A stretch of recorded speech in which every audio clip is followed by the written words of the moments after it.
Good evening. I call the November 15th, 2024 regular board meeting of the Richland 2 Board of Trustees to order. The agenda for tonight's meeting has been published and made available publicly. May I please have a motion regarding the approval of the agenda? Madam Chair, Yes, Mrs. Washington. I move to approve the agenda for the November 15th, 2024 regular board meeting. Is there a second? Second. The motion has been made by Mrs. Washington and seconded by Mr. Dennis to approve the agenda. Is there any discussion?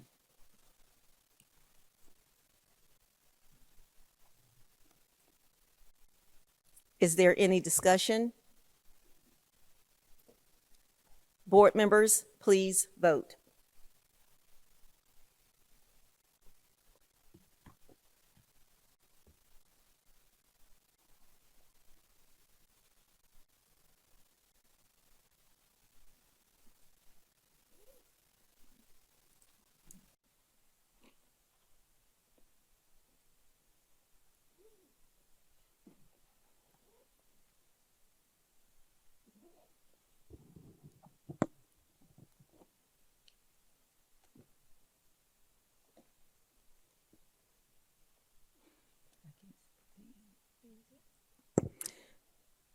The vote is 5 yes, 0 no. The motion passes.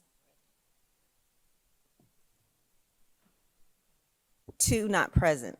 Just no. We will now move to item 3.1. No. Election of a new board secretary for the remainder of the 2024-2025 school year. Due to the vacancy created for board secretary with the departure of Mrs. McFadden, it is necessary for the board to elect a new board secretary. The floor is now open for nominations for the office of secretary. Madam Chair, Yes, Mrs. Porter. I nominate Ms. Tamika Washington for the position of Secretary for the Board of Trustees for the remainder of the 2024-2025 school year. Mrs. Washington, do you accept? Yes. Are there any other nominations for board secretary?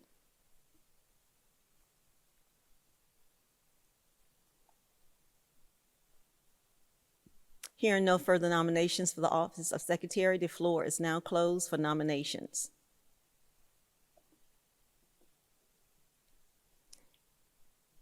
I don't see anything about a vote. Right. We will now take a vote for Mrs. Washington to serve as the school board secretary. And we will take a hand vote. So all in favor, please raise your right hand. The motion is 5 yes, 0 no. For the record, Mrs. Nash will not be with us this evening. She had a prior engagement. So I just want to set that for the record, that Mrs. Nash will not be with us this evening. We will now move to item 4.1, executive session. May I have a motion to go into executive session? Madam Chair, Yes, Mrs. Porter. I move to convene an executive session for the purpose of discussing a parent appeal, student appeals, student admission requests into the district's adult education program, breach of contracts, and employment recommendations and certified releases. The motion has been made by Mrs. Porter. Is there a second? Second. The motion has been made by Mrs. Porter and seconded by Ms. Williams to go into executive session. Is there any discussion? Is there any discussion? Board members, please vote.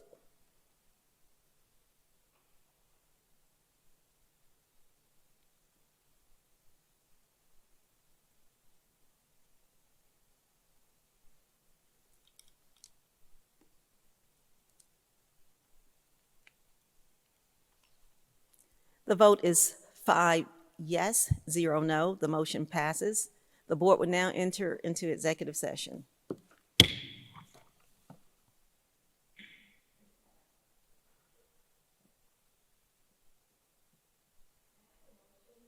To end executive session. Madam Chair, Yes, Mrs. Porter? I move that we adjourned executive session at 6:05 PM and resume public session. Is there a second? Second. The motion has been made by Mrs. Porter and seconded by Mr. Gary Dennis to end executive session at 6:05 and resume public session. Is there any discussion?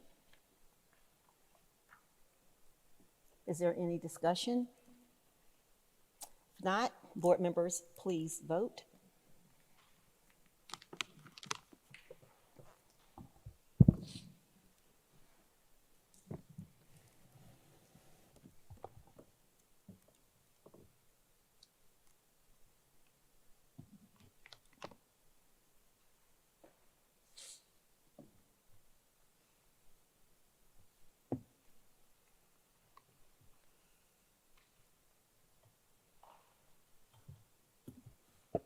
If all board members are, okay, there it is.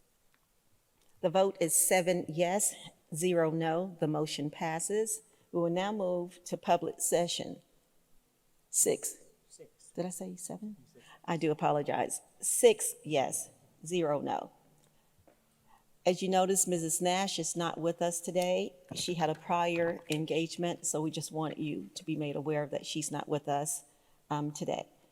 And also, do want to apologize. We normally don't run over this late, so we do want to apologize for that, and thank you for your understanding of it.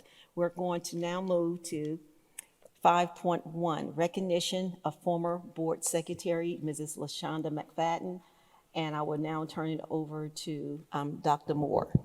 Thank you, Madam Chair. I'm going to ask that our Senior Chief of Communications, Ms. Darcy Rush, to come forward to begin the recognition.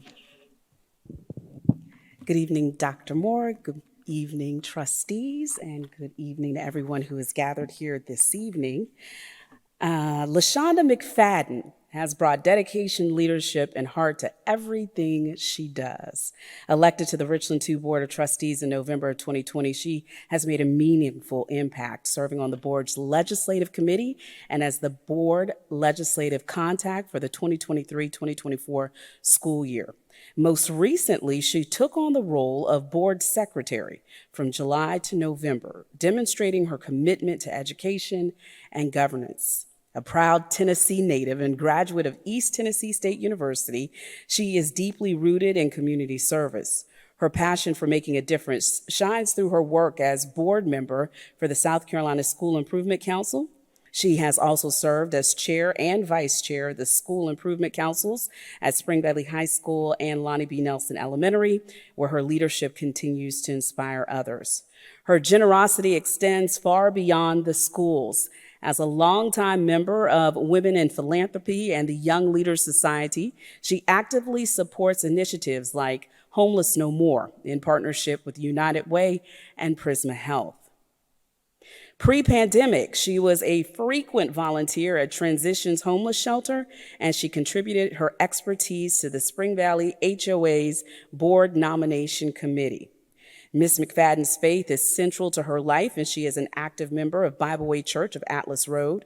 Alongside her husband, she is raising 4 remarkable children, Justice, Liberty, Noble, and Saint, who embody the values of compassion, strength, and purpose that she holds dear. LaShonda McFadden's story is one of unwavering commitment to her family, faith, and community, a true inspiration to all who know her. Thank you, Ms. Rush. I'm going to ask that Ms. McFadden, would you come up on the stage and join us, please?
We will now move to item 6.1, Inspirational Moment, Pledge of Allegiance, and we will turn it over to Mr. Trapp.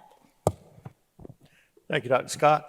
Our inspirational moment this evening will be brought to us by Blythewood High School, and I'll turn the time over to them.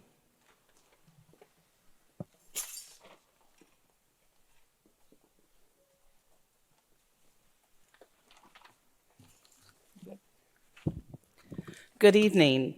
I would like to take a moment to welcome back Dr. Scott for another term and to especially welcome our new board members, Mr. Dennis and Ms. Williams. I look forward to the work you will do to serve our students, faculty, and staff. One of the great aspects of high schools in Richland, too, is this. Oh, okay, thank you.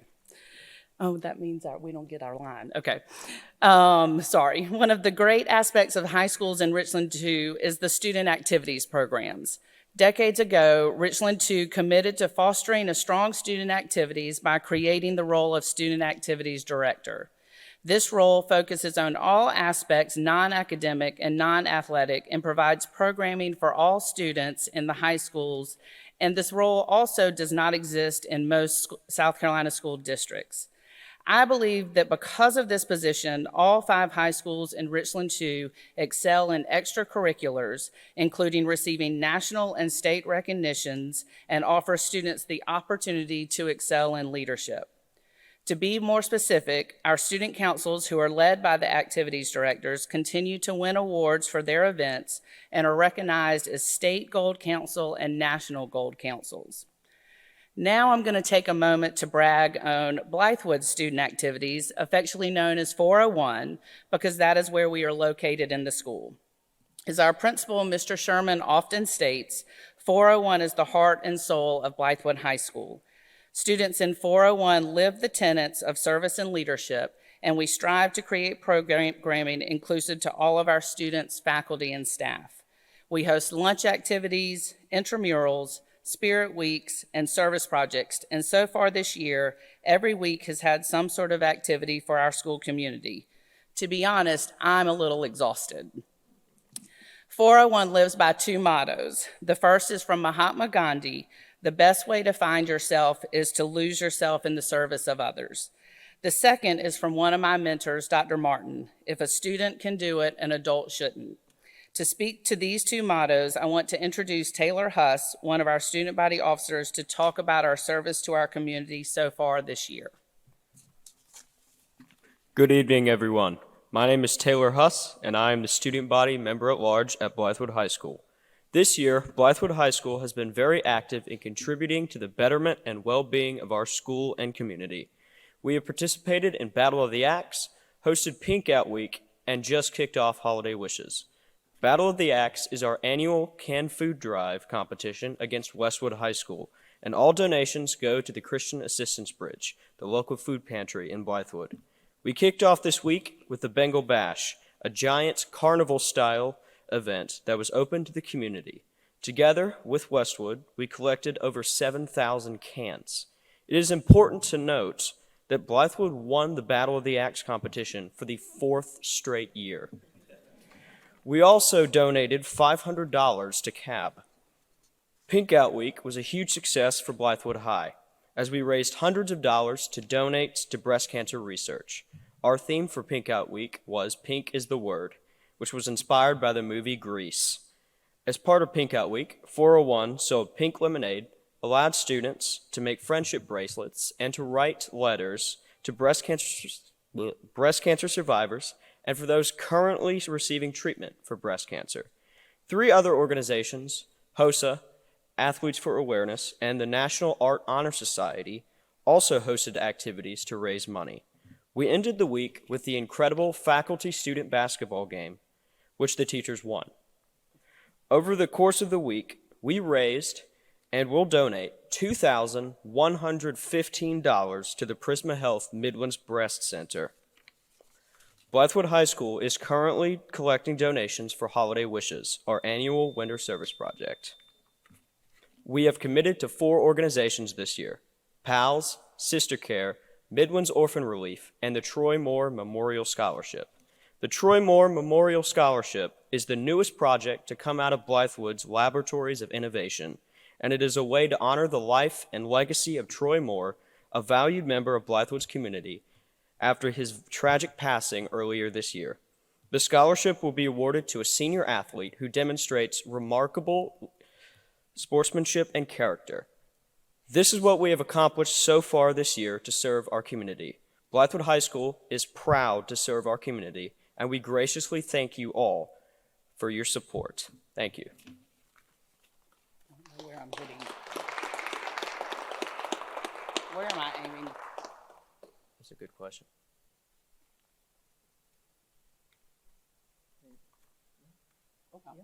Playtime mode is the big league. Go. Playtime mode is the big league. Go. Playtime mode is the big league. Go. Playtime mode is the big league. Nothing like it, not like the way you move.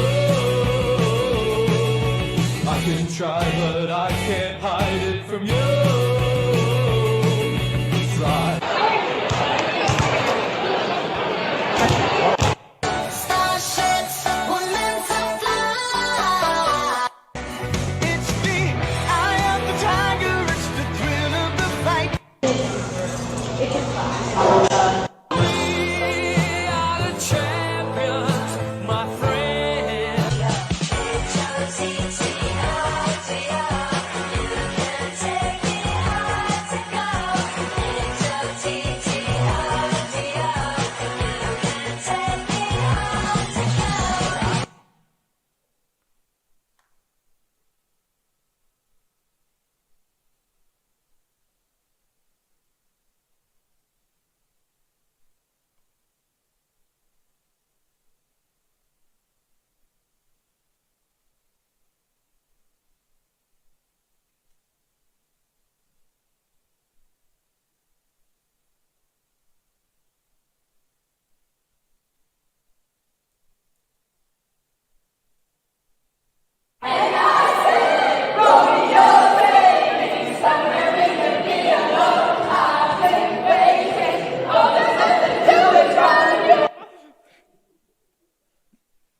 Thank you.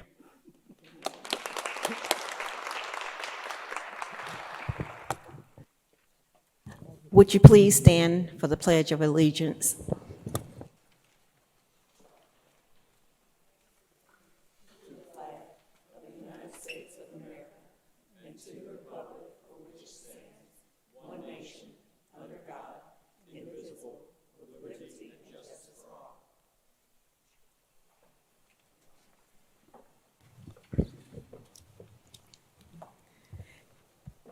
Thank you so much. We will move to item 7.1, the consent agenda.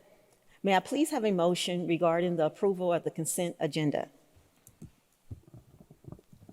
Madam Chair, Yes, Mrs. Washington. I move to approve the consent agenda for the November 15th, 2024 regular board meeting. The motion has been made by Mrs. Washington. Is there a second? Second. The motion has been made by Mrs. Washington and seconded by Mrs. Porter. Is there any discussion? Is there any discussion? Board members, please vote.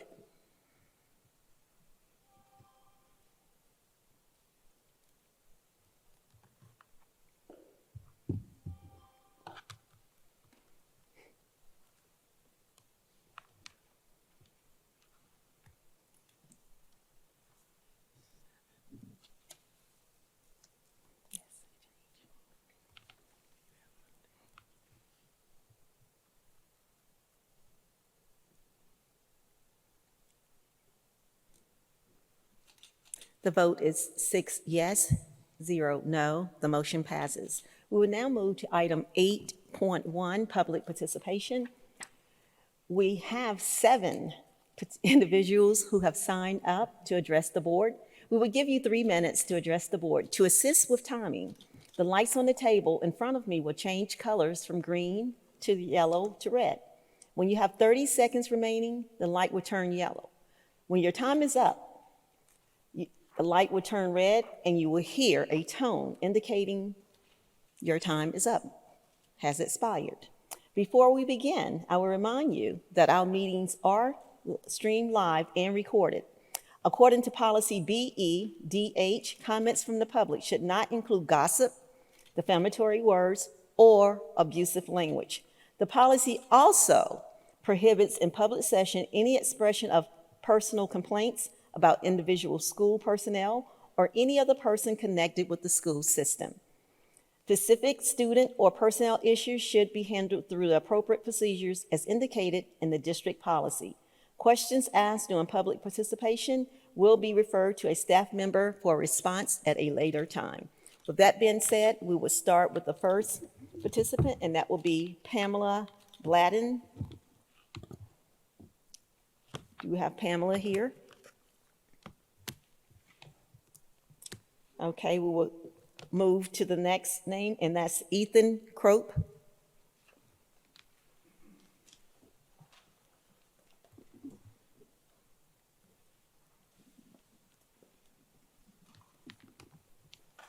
Mighty sharp too, Ethan. I like that. Thank you. Man of style. Let's hear it.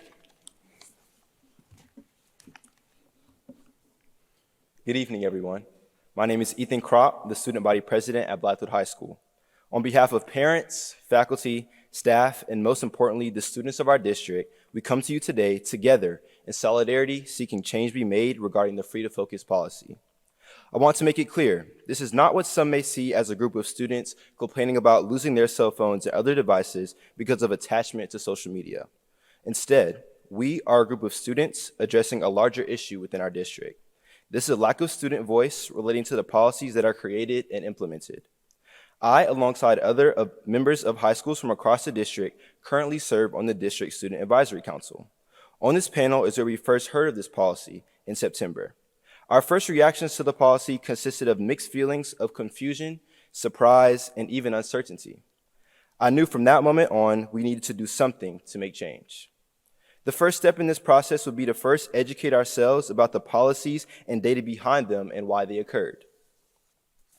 To enhance student engagement during instructional time, we completely agree that there needs to be a policy preventing phones during academic classes. Our concern is with the definition of the school day, and we believe the district can use the access clause in the South Carolina Board of Education policy to uphold the proviso while meeting the needs of students. At Blythewood High School, we currently have a policy where during class time, students are prohibited from accessing their phones and other devices. This occurs from bell to bell during instructional time. This is the intent of the law, to preserve teaching and learning. In between classes and at lunch, students regain access to their phones and other devices. After implementing this policy, we have seen tremendous success within the environment and climate of our classrooms. We believe there needs to be time not only for students to decompress, but also to be able to communicate with their parents or guardians. As high school students, we are required to exhibit a certain standard of responsibility.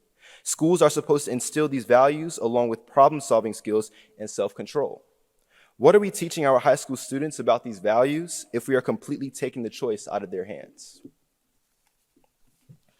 Instead, we need to use this as an opportunity, as a learning experience where students are educated on the proper time to use their cell phones. The fact of the matter is that our world is changing, whether we like it or not. It is up to us to adapt or be left behind. As student leaders, we are learning the importance of using our voice to positively affect change for those we serve. Our purpose today is to help you understand that this policy as it stands will negatively impact our school community, and we humbly ask you to consider our suggestion to improve this policy. Thank you for your time. Thank you, Ethan. We now have Kai Gamble.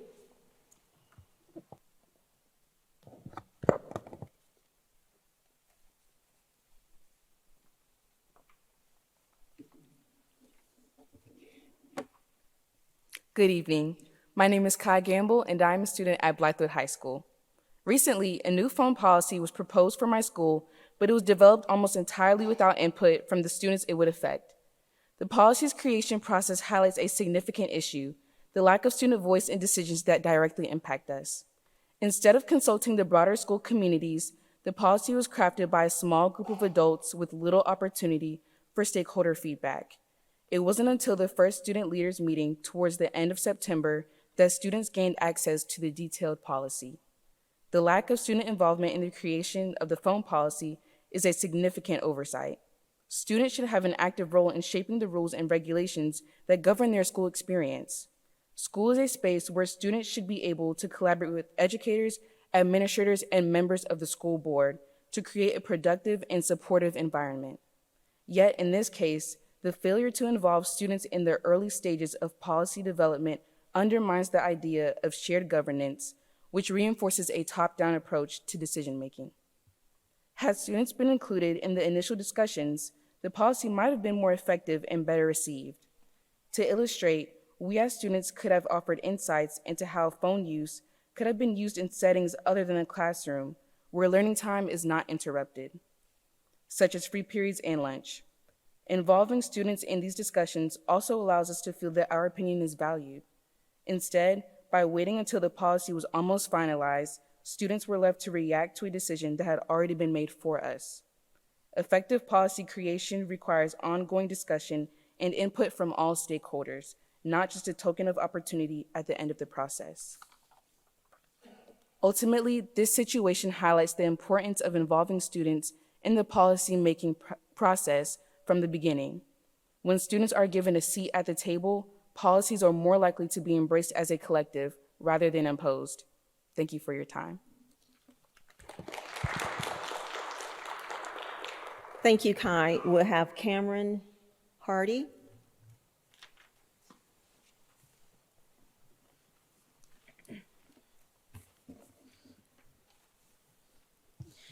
Good evening, everyone. My name is Cameron Hardy, and as a senior at Blythewood High School, I'm here to talk about an important issue that affects all of us as students, the current cell phone policy.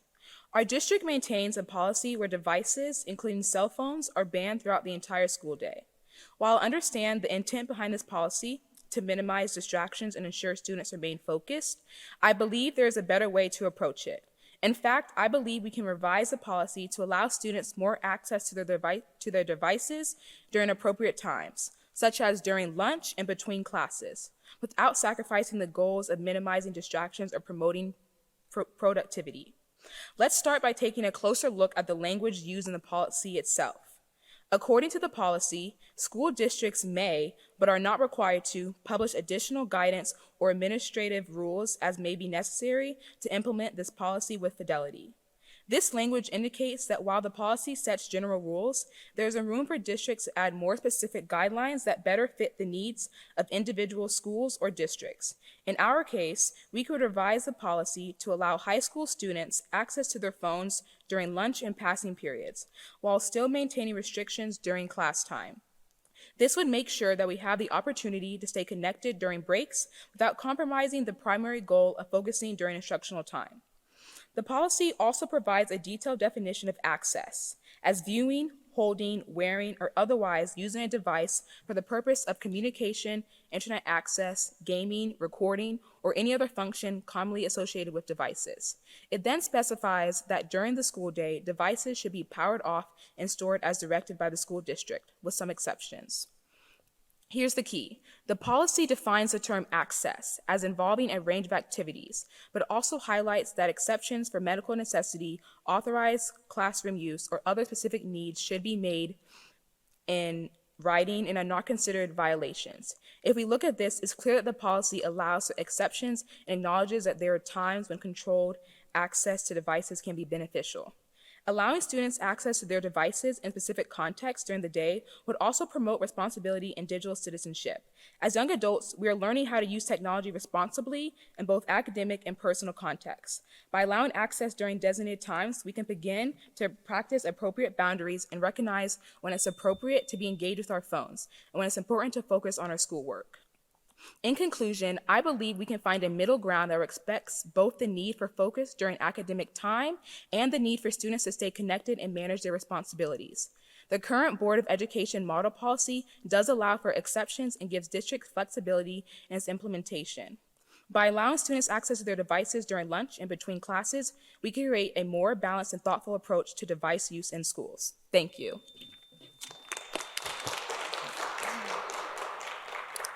Thank you, Karen. Lauren Haberlin.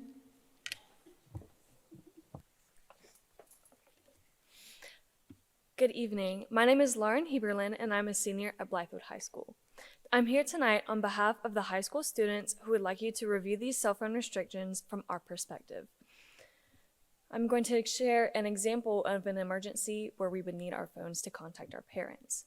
To begin, October 5th, 2022 was a traumatic day for many Blythewood students and family members.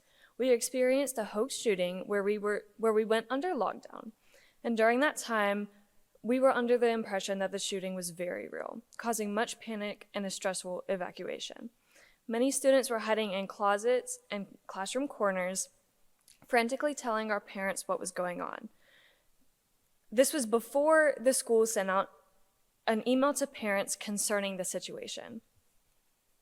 It was important for us to express to our parents what was going on as well as our fears, so that they could be updated. Hours later, it was revealed that the reported shots fired inside a classroom were fake. There was no shooter. However, as you can see in the screenshots, and I do have them if you would like to see them, the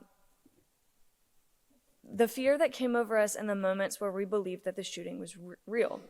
We quickly tried to tell our parents what was going on, as many of us feared for our lives. The conversation I had with my sister, who was also in the building, as well as our parents, is a conversation that many other students had with their families. Thankfully, we were able to have our phones so that we could communicate with them. Having access to these phones in emergencies like October 5th are vital, as we were able to inform our parents before the school of the fears associated with these scary situations. We understand that safety measures have been enforced as a result of these events, but that is simply not enough. Students must be able to communicate with their parents quickly, but this new policy set to be enforced January 1st, 2025, potentially restrains us from being able to do so. We urge you to keep this in consideration, as the new policies set to be enforced in 2025 directly restrict our safety and communication with parents, as we will not be able to do so as freely or as quickly as needed. Thank you for your time and consideration.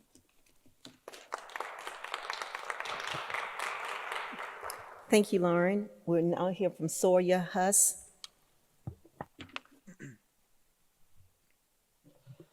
Hello, I'm Sawyer Huss, a student at Blythewood High School. I'm here to express my concerns about the policy as it currently stands. First, I would like to talk about what constitutes as a smart device. So I have ADHD, and if I didn't have my Fitbit watch, I couldn't remember anything. You see, my watch, which cannot send messages or access the internet, can alert me when a reminder goes off. This helps me remember whatever I need to do. I realize I would be exempt because of Section 2B. However, the presence of my watch would single me out among my peers because I am the only one with one, making it very uncomfortable when they ask me why. Also, it would be extremely difficult to explain to any administrator I come across who sees my watch, and it would be even more difficult to prove that I have it for medical reasons. This leads to my biggest concern, which is the enforcement of this ban. Blythewood is a very large school with a lot of students, so it is an impossible expectation for 150 administrators, faculty, and staff to watch over 2,000 students in every part of the school to see if they have an electronic device. And even if they can, how can they store the hundreds of devices they found while still watching the 50 other students near them? I hope this helps to urge you to reconsider the policy because of its negative effects on students like me and the stress it puts on the administrators, faculty, and staff of the district. Thank you. Thank you, Sawyer. Max Whitener.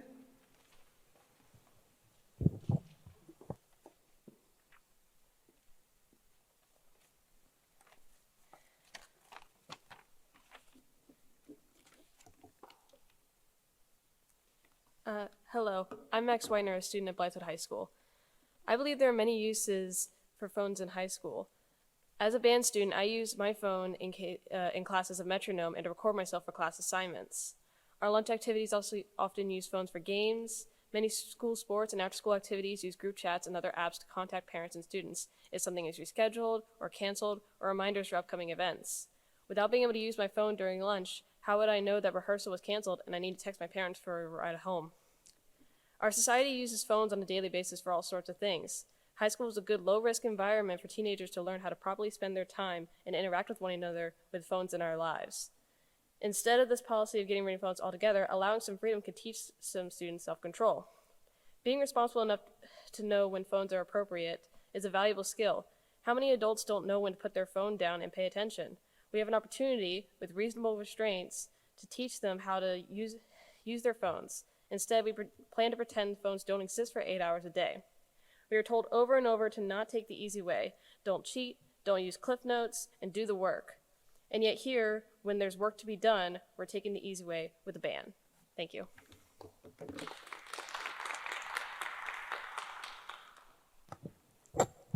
Thank you so much. That concludes public participation.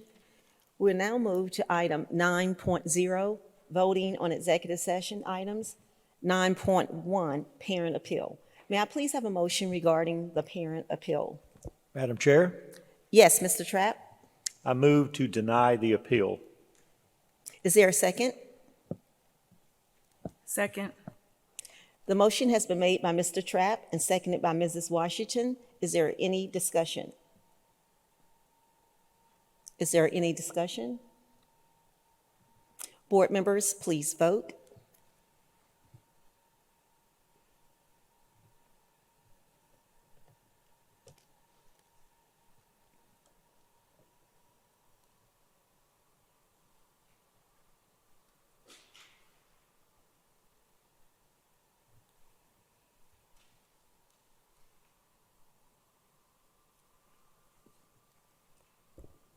The vote is 6 yes, 0 no. The motion passes. We will now move to item 9.2, student appeals. May I please have a motion regarding student appeals? Madam Chair, Yes, Mrs. Porter? I move that we grant the appeal for student number 1 and have them attend Blythewood Academy for 45 days. The motion has been made by Mrs. Porter. Is there a second? Second. The motion has been made by Mrs. Porter, seconded by Mr. Gary. Is there any discussion? Is there any discussion?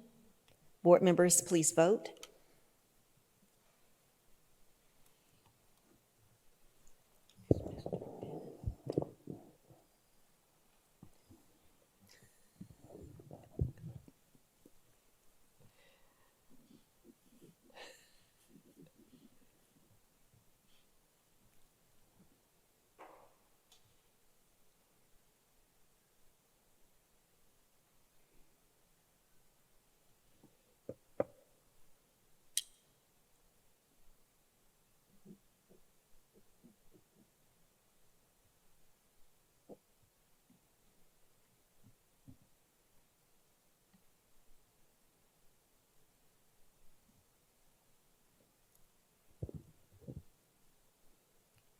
We're waiting. Has everyone submitted their vote? Okay, the motion is 6 yes, 0 no. The motion passes. May I please have a motion regarding student appeals, student number 2? Madam Chair, I move that we grant the appeal for student number 2 and have the student attend Blythewood Academy for 45 days. The motion has been made by Mrs. Porter. Is there a second? Second. Seconded by Mr. Dennis. Is there any discussion? Board members, please vote.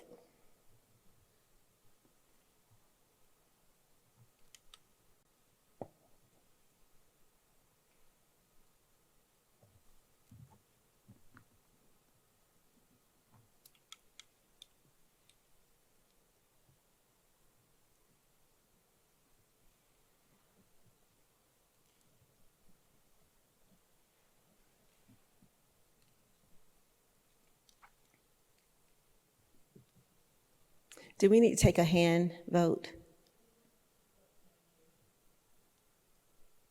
I don't think we, oh. Yes, we haven't received anything. Let's just go ahead and take a hand vote. All in favor, raise your right hand. The motion is 6 yes, 0 no. The motion passes.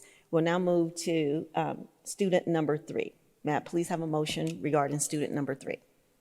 Madam Chair, I move that we deny the appeal for student number 3, uphold the decision of administration with student attending Blythewood Academy. The motion has been made by Mrs. Porter. Is there a second? Second. Second by Mrs. Washington. Is there any discussion? If not, board members, please vote.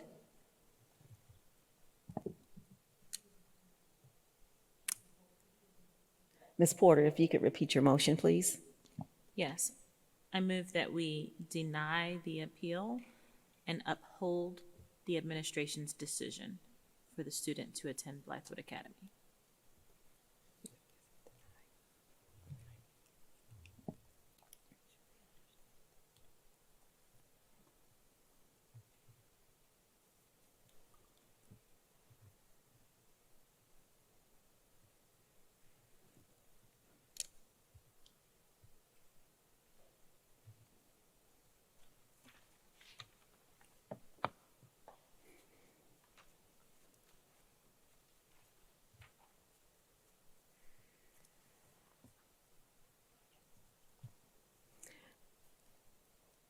Mrs. Washington, are you good over there? We can move to the next one.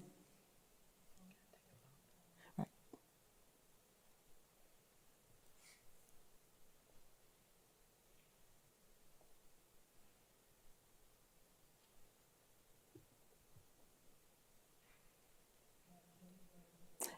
Okay, we can take a hand vote. All in favor, raise your right hand. The motion is 6 yes, 0 no. The motion passes. May I please have a motion regarding student number 4? Madam Chair, for student number 4, I move that we deny the appeal and uphold the decision of administration with Blythewood Academy.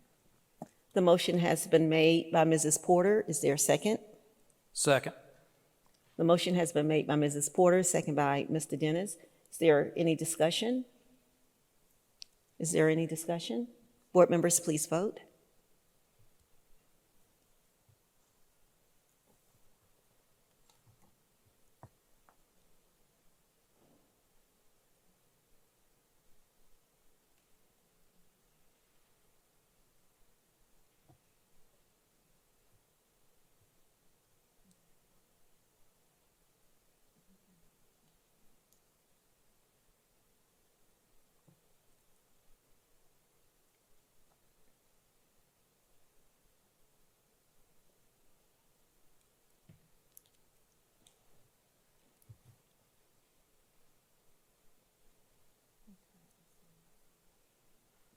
She's working on number 4.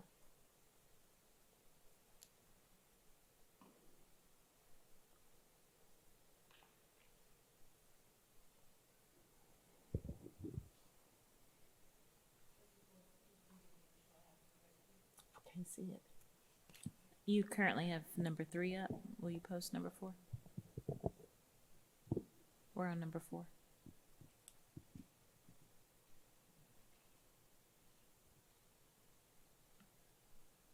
That's correct. Board members, please vote.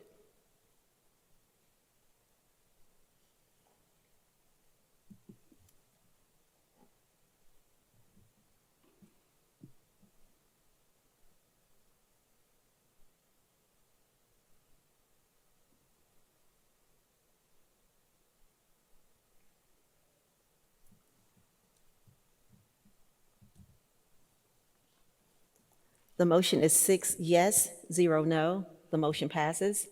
May I please have a motion regarding student appeal for student number 5? Madam Chair, for student number 5, I move that we deny the appeal for the parent and have the student attend Blythewood Academy for the remainder of the school year. The motion has been made by Mrs. Porter. Is there a second? Second. The motion has been made by Mrs. Porter and seconded by Mr. Dennis. Is there any discussion? Is there any discussion? Board members, please vote.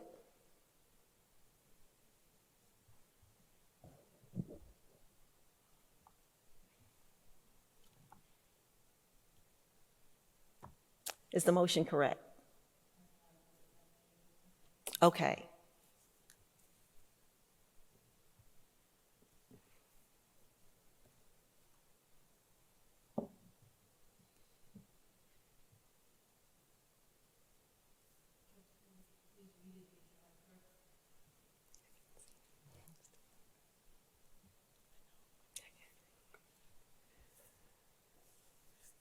That is correct. Board members, please vote.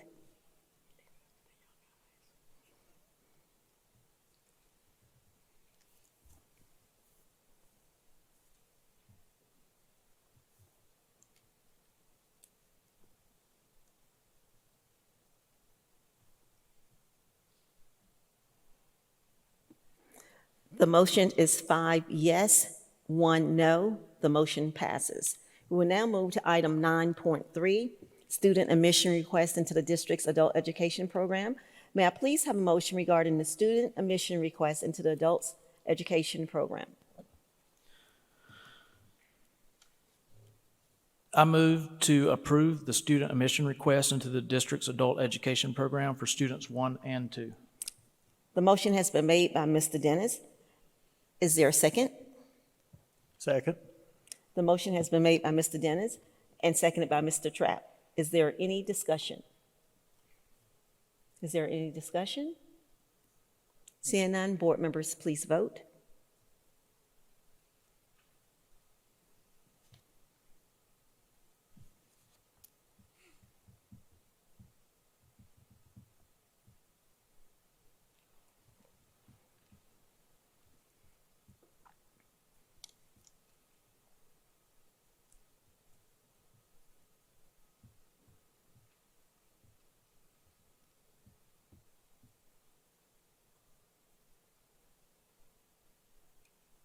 The motion is 6 yes, 0 no.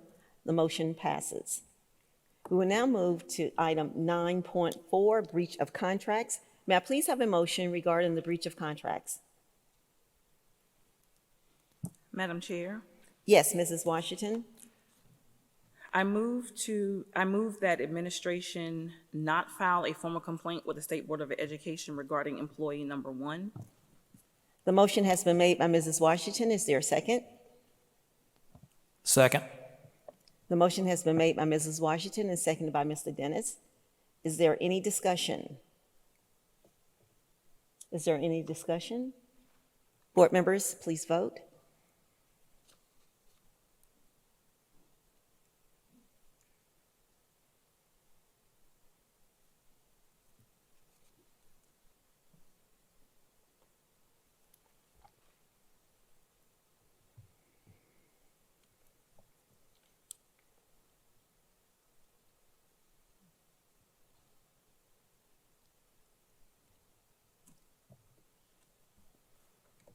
The motion is 6 yes, 0 no. The motion passes.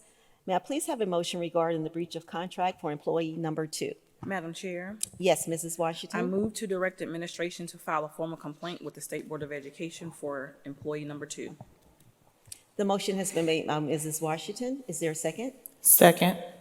The motion has been made by Mrs. Washington and seconded by Mrs. Williams. Is there any discussion? Is there any discussion? Board members, please vote.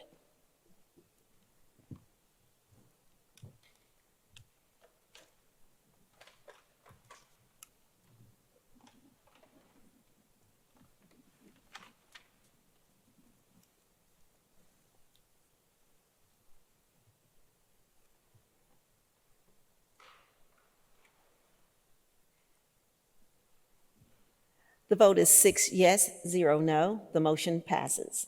We'll now move to item 9.5, employment recommendations and certified releases. May I please have a motion regarding employment recommendations and certified releases?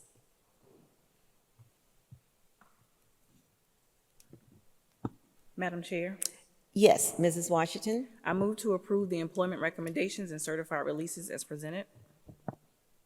The motion has been made by Mrs. Washington. Is there a second?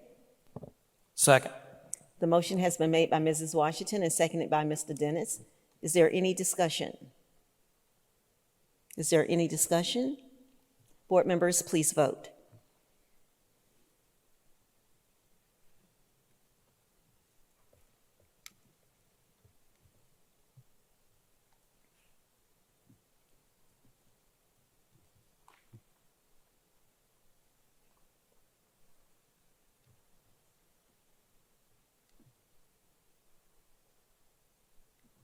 The motion is 6 yes, 0 no. The motion passes. We will now move to unfinished business, item 10.1. 10.1, policy revision, policy JICJ, possession, use of electronic communication devices at school, electronic devices during the school day. I will turn it over to you, Dr. Moore.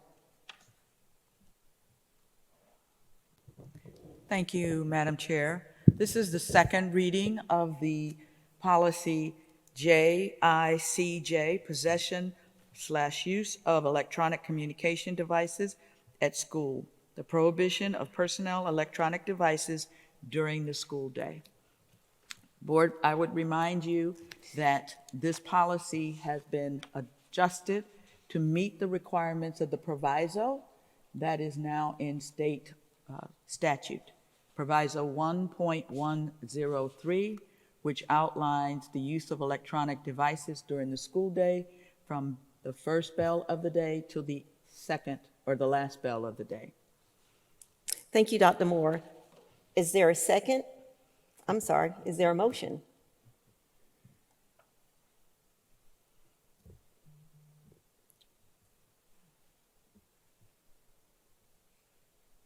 May I have a motion for policy revision JICJ?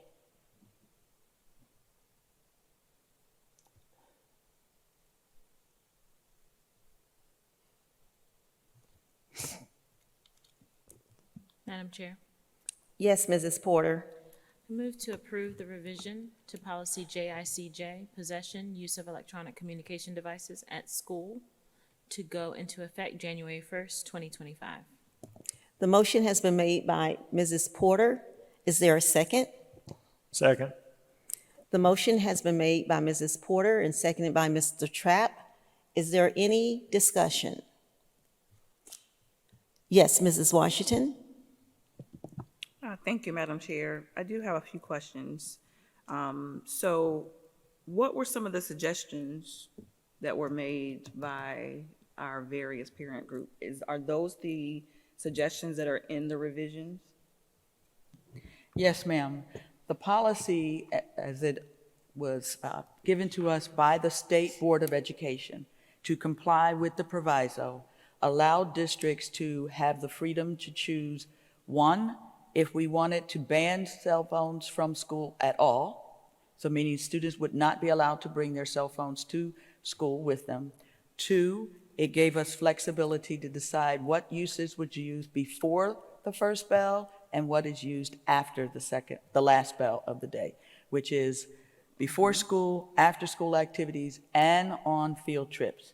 Based on the feedback that we received from our parent advisory group, our teacher forum, as well as our student government group, we felt that we needed to give our students flexibility before the bell and after the bell, which is the only areas that we have control over according to the proviso and the State Board of Education's policy that has been sent to all districts.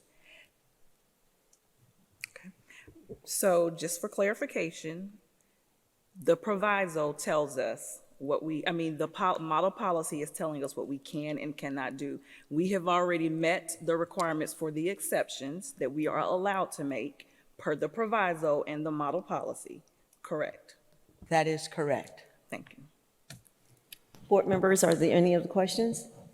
Madam Ms. Chair. Williams? Yes, Madam Chair, just for clarity, and Dr. Moore, if we do not approve the policy, then we will lose money as a district, correct? That is correct. Thank you. Are there any other comments? Board members? Okay, Ms. Washington? One final comment. Yes. So at the end of the school year, we will come back to revisit this because we know how provisos operate in South Carolina. They come and they go, correct? Yes, ma'am. The proviso is in effect for this year, and then the legislators will decide if they want to have the proviso again for next year or move to put it in law as a state statute. Capitol Day, we will be talking about this when we visit the Capitol with our legislators. Thank you. Mr. Dennis? Yeah, I had a few questions in there. Like when I'm reading through this, there's a lot of shoulds instead of that I feel that should be wills. It kind of gives it a gray area. I don't see, when it talks about access, it talks about during the school day devices should be powered off and stored. Shouldn't it be will be powered off and stored if we're looking at it that way? Mr. Dennis, that is an option that we have for, as a district. And so in our focus groups that we talked to parents and students about, we didn't feel that it was necessary to tell students to power their device off. It just cannot be seen. And it's not just the cell phone. It is any device that it can connect to the Wi-Fi. Copy. Thank you. Just wanted clarification on that. Any other discussion, board members? Madam Chair. Ms. Porter? Just a little bit of clarification with what you just stated. You said that that it just couldn't be seen, right? But does our policy reflect that? Because what is I don't want what to be understood being different from what is said in the policy. So the policy says should. Okay. And so what would vary would be based from school to school or based on what the principal, your designated Yes. person will say? Okay. Thank you. Board members, any other discussion? Seeing none, I will call for the vote.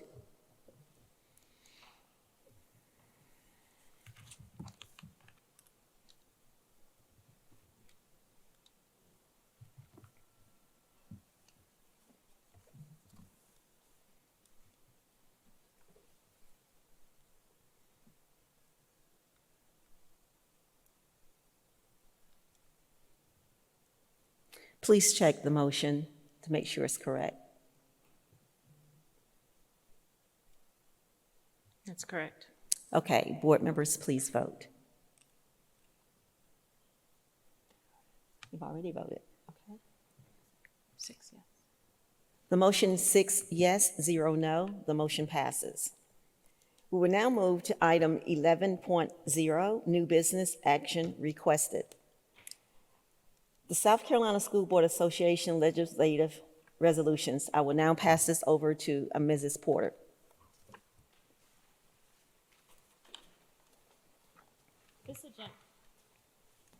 Thank you, Madam Chair. This agenda item in this section is regarding support of the current STSBA resolutions. There are a total of 34 resolutions. Board members, are there any resolutions that you would like removed from the block of resolutions?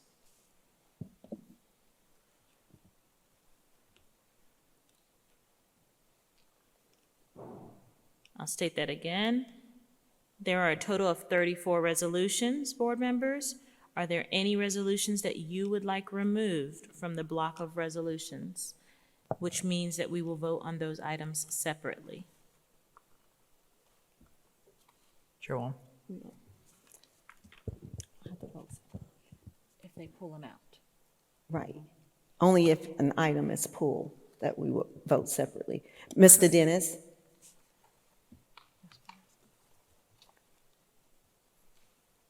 I had one that I wanted to pull. Okay, if you can tell us which one that is. It would be, find it, number 12 and number 13. So you have two. Yes, ma'am, sorry. Board members, are there any others that you'd like to be pulled?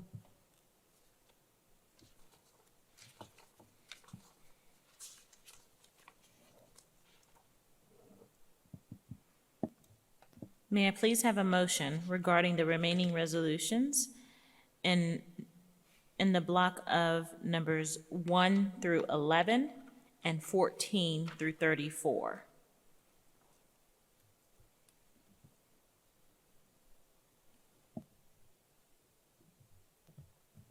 Madam Chair, Yes, Mr. Trapp.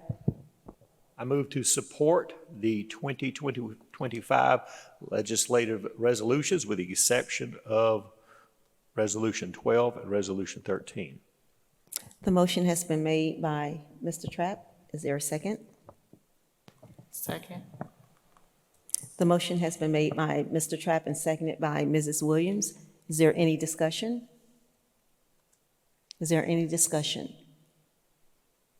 Seeing none, board members, check the motion first, Mr. Trapp, and then if you can see it. I think that is correct. Okay. Board members, please vote.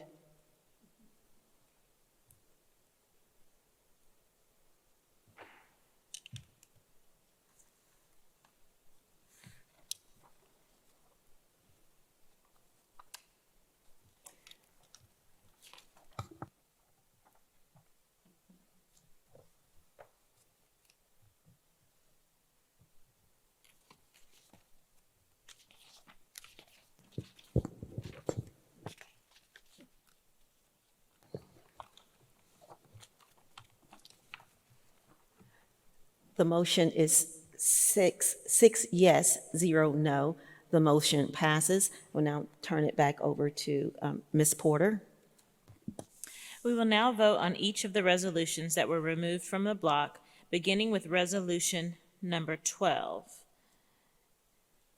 Madam Chair, do you mind if I read that one out loud?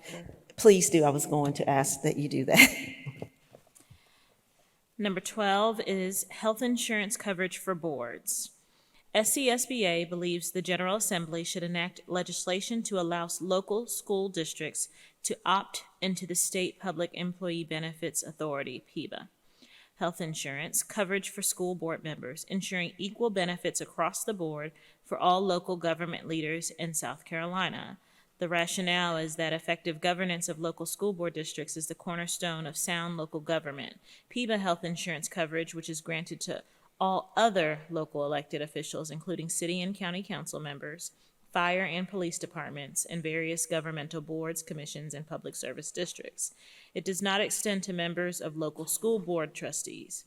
Access to health care and retirement benefits would be fair and appropriate incentive to attract and retain committed, passionate citizens to serve on local school boards, given many school districts' difficulty in providing otherwise just compensation. That's number 12. Is there a motion for resolution number 12?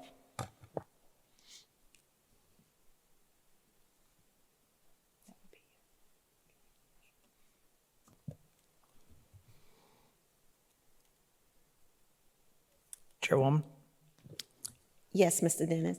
I move to make a motion to not support item 12, the health insurance and coverage for boards. The motion has been made by Mr. Dennis. Is there a second? Second. The motion has been made by Mr. Dennis and second by Mrs. Washington. Is there any discussion? Madam Chair. Yes, Ms. Porter?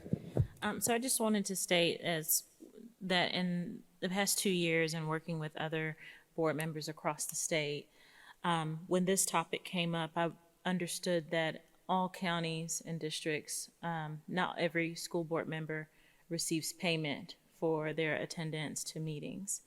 Now, in some rural areas, we have these school board members who travel further distances to attend board meetings.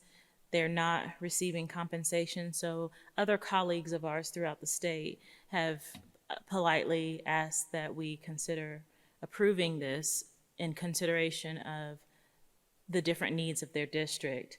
I'd like us to just keep this in mind, as we have also gone to the SBA to ask for support for our traffic needs in Columbia, South Carolina, which all districts may or may not have the same situation or agree with, but we've asked for their support. So in this situation, the needs may be very different from our area. I'd like for us to, I strongly advise that we consider those different needs, and that some board members are not receiving any payment whatsoever, but attend all meetings and serve their districts.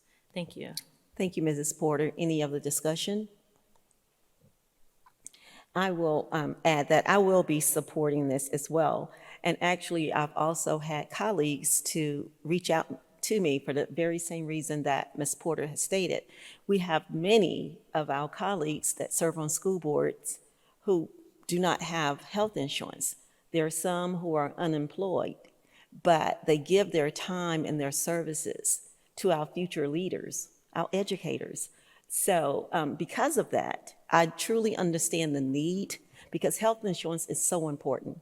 And it's important for everyone to have the affordability to be able to go to doctors and be treated with respect because they have health insurance. So with that being said, I will be supporting this policy. I would like to call for the vote if there are no other discussion. Any other discussion? If not, board members, please vote. Mr. Dennis, if you would, please check the motion to make sure that's correct as well before we take the vote.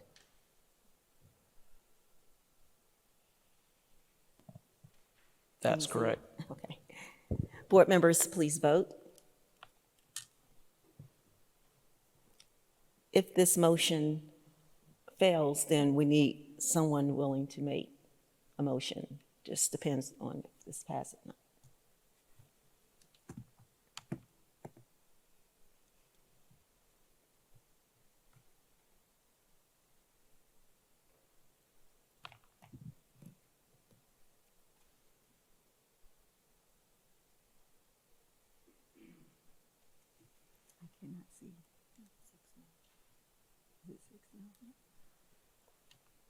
The motion is 6 no. 0 yes, 6 no. Okay. We need another motion. Chair, I make a motion to actually support number 12, the health insurance coverage for boards. Okay, the motion has been made. And the reason for that is the back information that I just received. That does make sense for these other board members across the state. And thank you so much. Sometimes when we have these resolutions, it's not really clear, and that's why sometimes we do have to get together and kind of help each other with clarity and understanding. So, Mr. Dennis, thank you so much for that. And the motion has been made. Did you hear the motion? Okay. Is there a second? Second. The motion has been made by Mr. Dennis and seconded by Mrs. Porter. Is there any discussion? Seeing none, board members, please vote.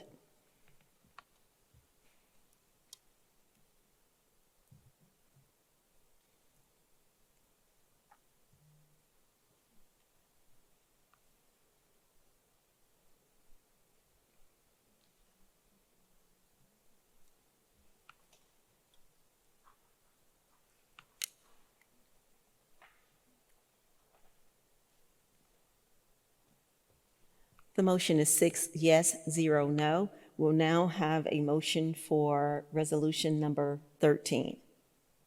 Madam Chair, Yes, Mrs. Porter? may I read that out loud? Yes, you please? may. Resolution number 13, impact fees, excuse me. SCSBA believes public school boards should be authorized to levy impact fees on new single-family and multi-unit residential developments. Rationale: as population increases in school districts, so does the demand for educational facilities, resources, and staff. Granting locally elected school boards the authority to levy impact fees provides a direct mechanism to address these needs quickly and efficiently.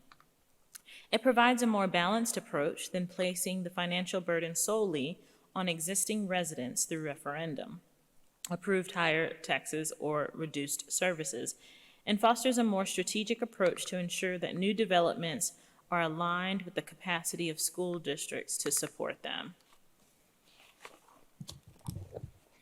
The motion has been read. I'm sorry. Resolution has been read. Is there a motion?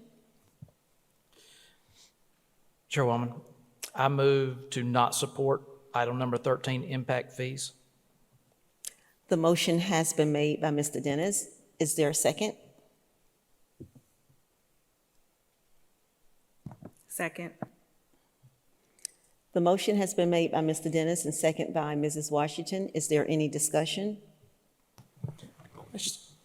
Question, for families who are not able to afford the impact fee, what will we do? Would you repeat that, please? For families who are not able to afford the fee for impact, for moving, what will we do?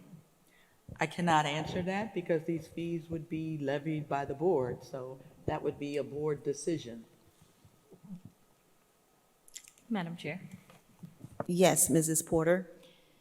So in reading this resolution, why I leaned towards supporting it was because, one, it gives local school boards input, so we can actually create our own. And also, as I've observed our community change in such a short time period and what it's done to the population in some of our schools, the growth has happened in such a short time period, it doesn't give us enough time to plan for improvements in the schools nearby. For example, I'm thinking about our Pontiac area. Those buildings were placed there very quickly, also neighborhoods very quickly, and there weren't any plans in place for making that school larger or new land purchased to accommodate all of those things. In this situation, it also stated that that we could levy impact fees on multi-unit residential developments. When I think about that, I think about apartment complexes. We discussed in the past, or there has been some discussion about our input in, or what kind of information we receive from the county in regards to those deciding to develop in our area. And apparently there may or may not have been some type of communications in the past. I've heard two different things.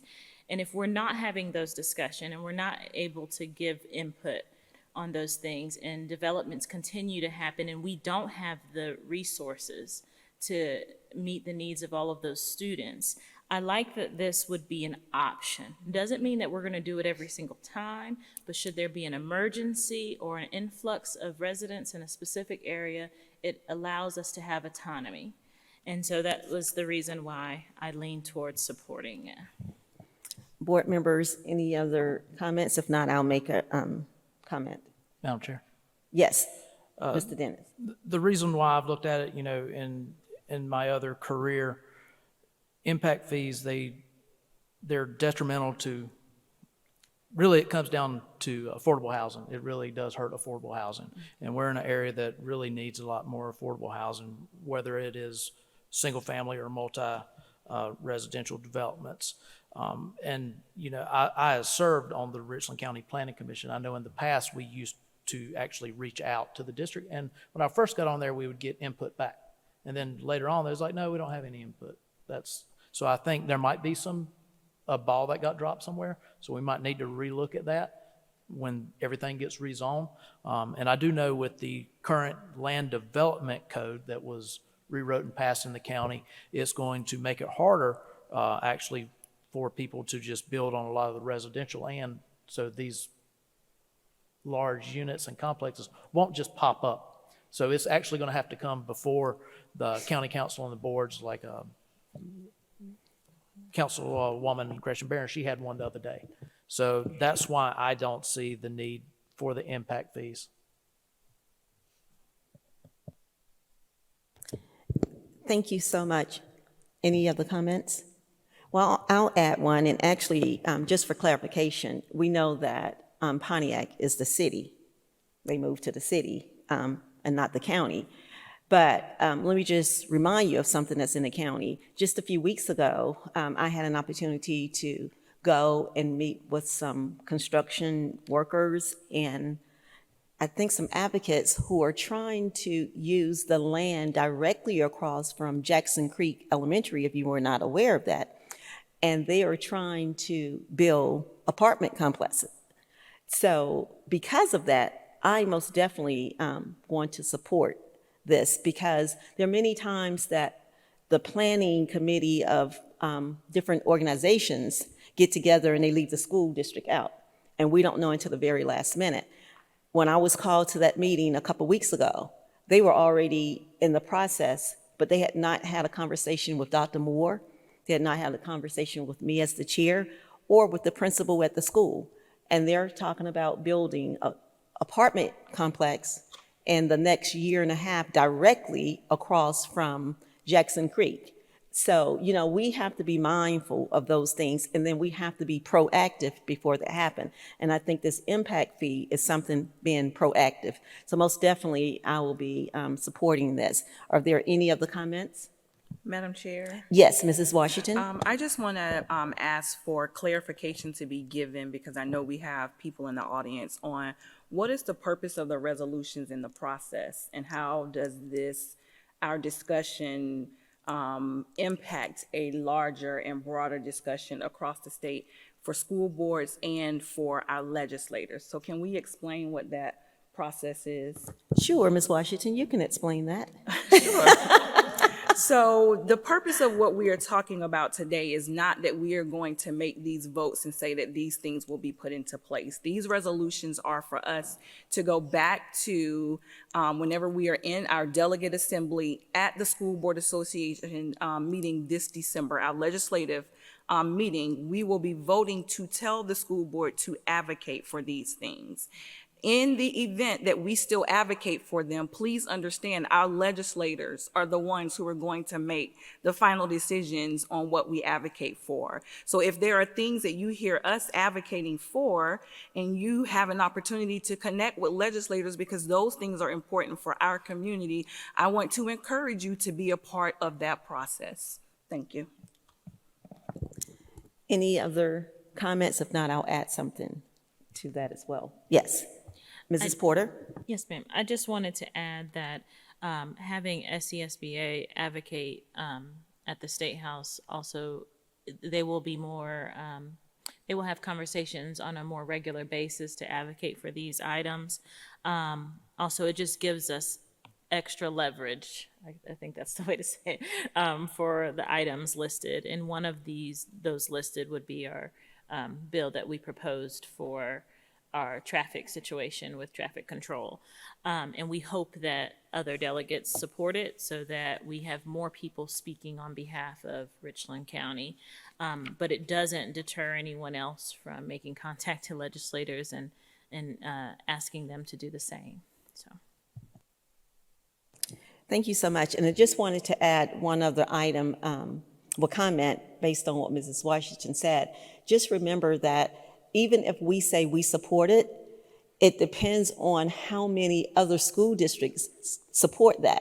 Because we could get to this meeting and it's 5 people that support it and 55 not supporting it. Of course, it would be the will of the majority rules. And we do have 85 school districts. So just remember, we're one of 85. So we just have to see how many other school districts agree with what we're saying. And of course, then the SCSBA will go and advocate on behalf of that. So I just wanted to make that clear, that just because we say yes or no to something, that is not the final answer. Thank you so much. Any other discussion? If not, board members, let's The motion is up there. Board members, please vote.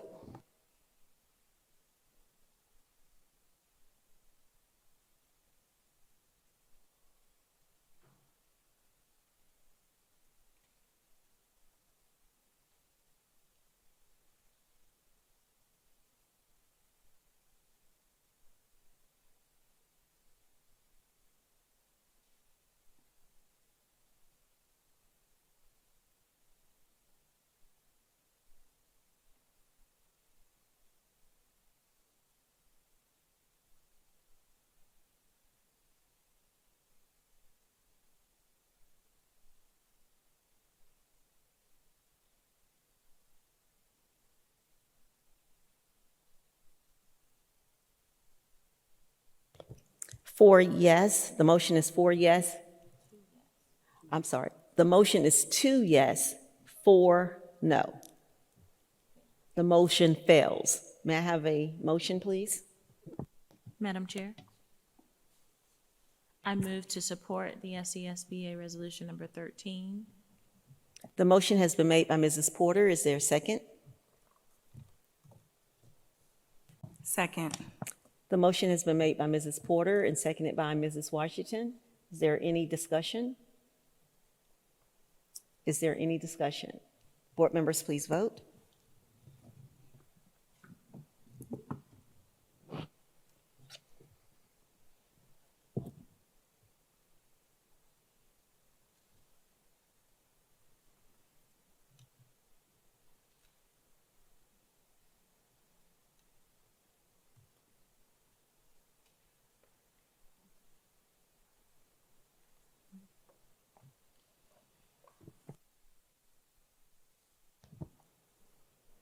The motion, it looks, is four yes, two no.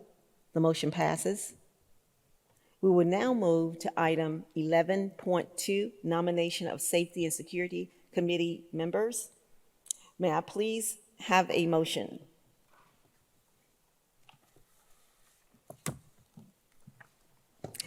And let me just say this before we move to this.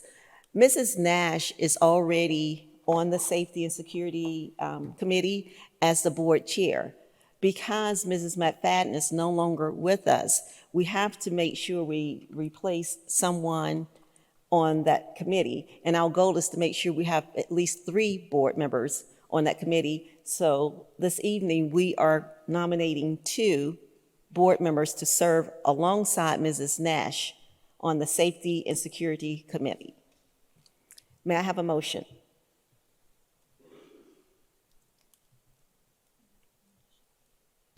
Madam Chair, Yes, Mrs. Washington? I would like to nominate, do I need to do it one by one? or- Yes, yes, Okay. please. I would like to nominate I would like to nominate Dr. Monica Elkins Scott to serve as a member of the Safety and Security Committee. I will accept, and I have been nominated to serve on the Safety and Security Committee. Is there a second? Second. The motion has been made by Mrs. Washington and seconded by Mrs. Porter for Dr. Monica Elkins, myself, Scott, to serve on the Safety and Security Committee. Is there any discussion? Is there any discussion? Board members, please vote.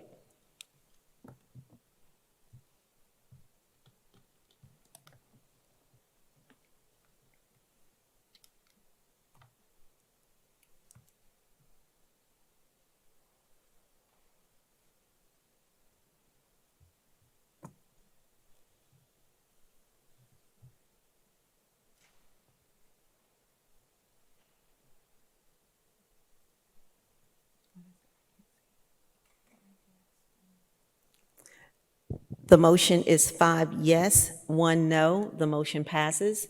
May I have a motion for, to nominate someone to serve on the Safety and Security Committee? Madam Chair, Yes, Mrs. Porter? I nominate Ms. Shelley Williams to serve as a member of the Safety and Security Committee.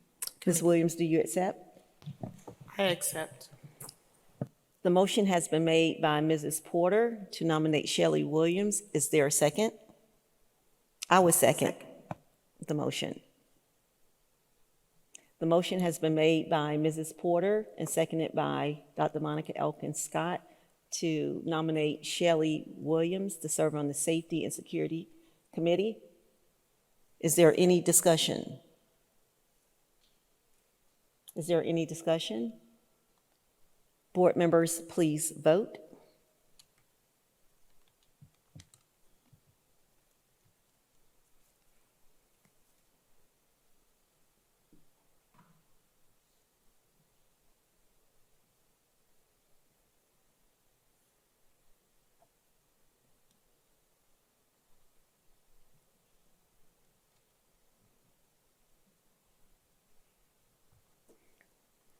The motion is 6 yes, 0 no. The motion passes. We will now move to item 11.3, appointment of the South Carolina School Board Association Region 8 Director position. And this position has actually come about because Richland 1 and Richland 2 normally, in the past, had a gentleman agreement that they will rotate the position of the Region 8 director.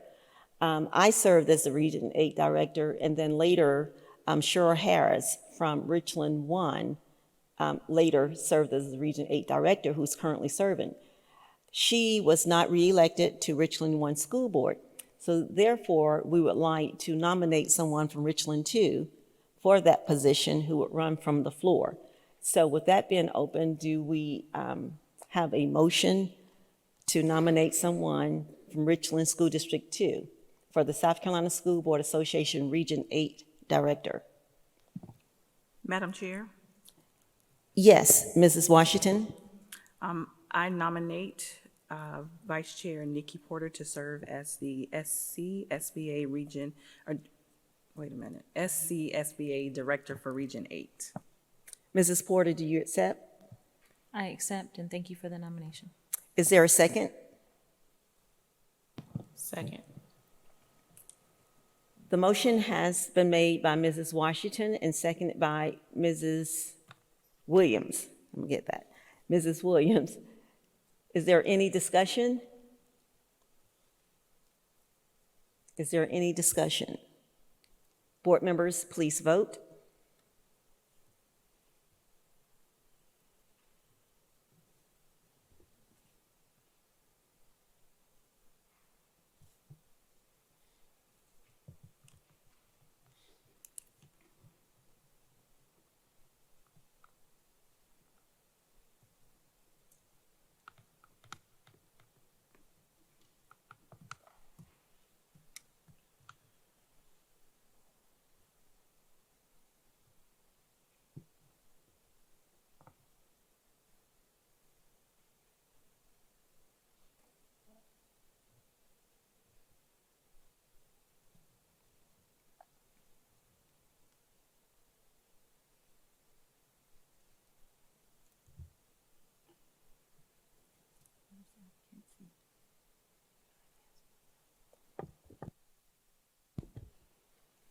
The vote is 5 yes, 1 no. The motion passes. We will now move to item 12.0, new business, no action requested. 12.1, proposal of the 2025 board meeting schedule.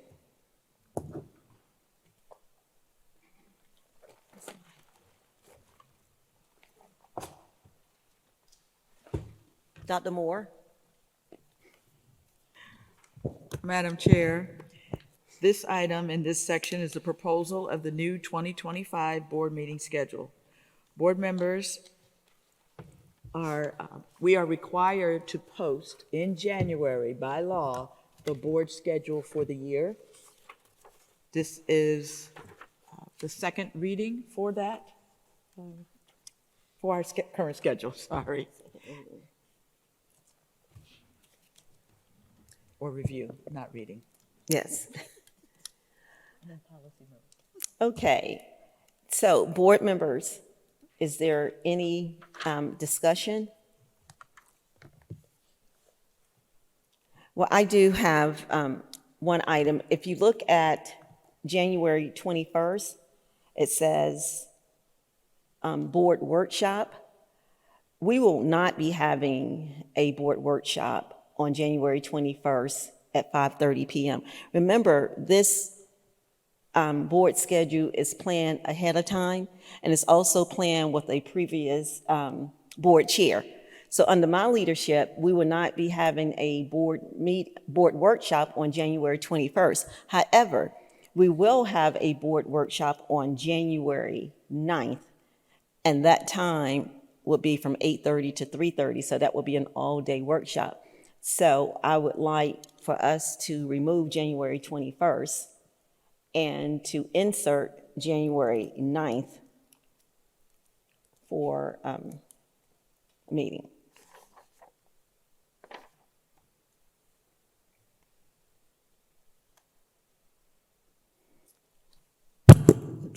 Board members, any other suggestions or changes that you've noticed on the board calendar? Chairwoman.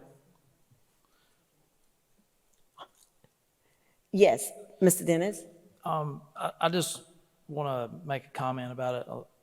I will only miss a meeting if I'm in the hospital or a family member is injured or something like that. But I will say on the September 23rd, I think that's Rosh Hashanah for the Jewish religion, and my family raises our kids Jewish, so I might actually miss that. I just want to let it be known in public. And that's fine, you know, as long as we have at least a majority of the board members, we don't change dates based on personal attendance. But however, if we have a majority, but thank you for sharing that information. Board members? Madam Chair? Yes, Mrs. Porter? So looking at January, if we're having a workshop on January 9th, then our two meetings in January would be the 14th and the 28th, correct? That's correct. And those are our general meetings anyway. We meet the second and fourth Tuesday. So nothing has changed with that. And just be clear, we always meet the second and fourth Tuesday unless something, you know, happens. So those dates normally don't change.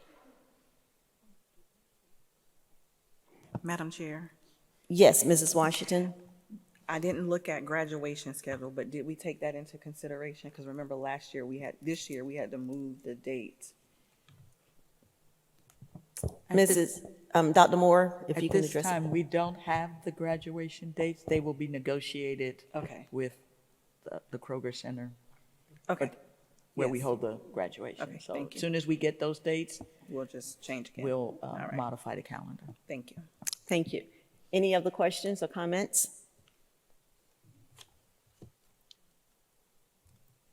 Seeing none, we will move to item 12.2, first quarter financial report. I will turn that over to Dr. Moore.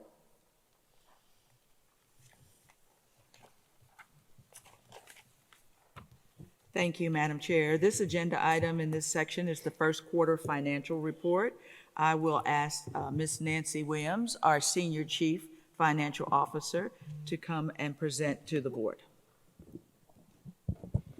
Good evening, Madam Chair, members of the board, Dr. Moore. I stand before you to provide the first quarter financial update as of September 30th, 2024. So as we move forward, you will,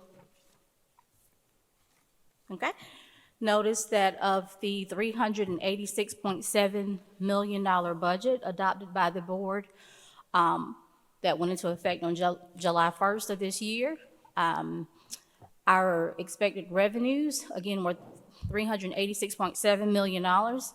I draw your attention to the bottom of the second column, and you will notice that as of September 30th, $61.7 million had been received, roughly 15.96% of the budgeted amount. As we move forward to the next slide, you will see again of our budgeted expenditures The second column will show you that approximately $75.6 million had been expended by the end of the first quarter. Encumbrances of another $25.5 million for a total utilization of 26.17%. As we move from the general fund to EIA, you will notice that right now, the budgeted revenue for the EIA fund is $35.5 million. I draw your attention to the second line, state aid to classrooms. That line is transferred to the general fund per guidance from the State Department of Education, so that amount is included in the general fund budget. You will notice a slight variation in that revenue number from what's listed on the first page of the report for the general fund, and that's simply because when we prepared the budget, we were using the projections that were given to us at that time, which was Senate's version of the budget. The State Department of Education updates state-aided classrooms at the 5th day of school for charter schools, which impacts geographic school districts as well. Again, at the 45th day, and then again at the 135th day. So that number does vary, but it does not impact what's budgeted in the general fund. So I just wanted to draw your attention to that second line, state-aided classrooms. But as we continue to look at the EIA fund, of the budgeted revenues, we received $10.6 million to date, and we've expended $9.3 million of the funding in the EIA. Okay, as we move forward to special revenue, you'll notice several funds listed here. And so when we start talking about special revenue, all of the funds that start with a 2, those are essentially our federal grants. And our federal grants are typically on a reimbursement basis. So we spend the money first, and then we get reimbursed from the State Department of Education as a pass-through entity or directly from our federal grantor. As you move maybe 2/3 down the way of the page, you'll see Fund 600, which again is our child nutrition cluster for like school, lunch, breakfast, things of that nature. And then 700 says pupil activity for collections from our schools for fundraisers and student fees and things of that nature. And then you will see the other funds in 800 that we receive from other organizations like the United Way or what have you for other grant funds, and then the 900s represent additional funding that we receive from the state. So in totality, as of this point, we have a projected revenue budget of $37.8 million. That number will continue to change throughout the year because like with our federal funds, as we get updated plans and new GANs, those numbers continue to change. So you'll see that revenue received to date at the bottom of column 2 is $7.9 million, and you'll see that we've already expended $17.9 million again because it's on a reimbursement basis. We spend it, then we get it back. Okay, so as we move forward to the next slide, you'll see the school board's budget of $482,000, $482,996. Expended to date of $119,000, another $50 in encumbrances for $313,870 remaining. And then I draw your attention to number 1 for our new board members. Each board member's travel allowance is $8,850. Okay, and as we move forward to the last page, this will provide you some information on our referendum budget, and this is the $468.4 million that's coming directly from those bond proceeds. $445.3 million actually expended to date, with another $23 million remaining for project completions and encumbrances. I will say again that this 468 just represents actual bond proceeds. There has been a little more than that received due to bond premiums and interest. The last item of $20 million represents the 8% bond resolution where we closed and received those funds in June And since, as of September 30th, we had expended $1.3 million, with another $18.6 million left for encumbrances and project completions. At this time, this concludes my report. Board members, are there any questions? Okay, no, you go ahead and I can come back. Mrs. Washington? So on page number 2, when we talk about the expenditures, I know salaries include certified, classified. What are some of the purchase services? May I just interject and ask another question?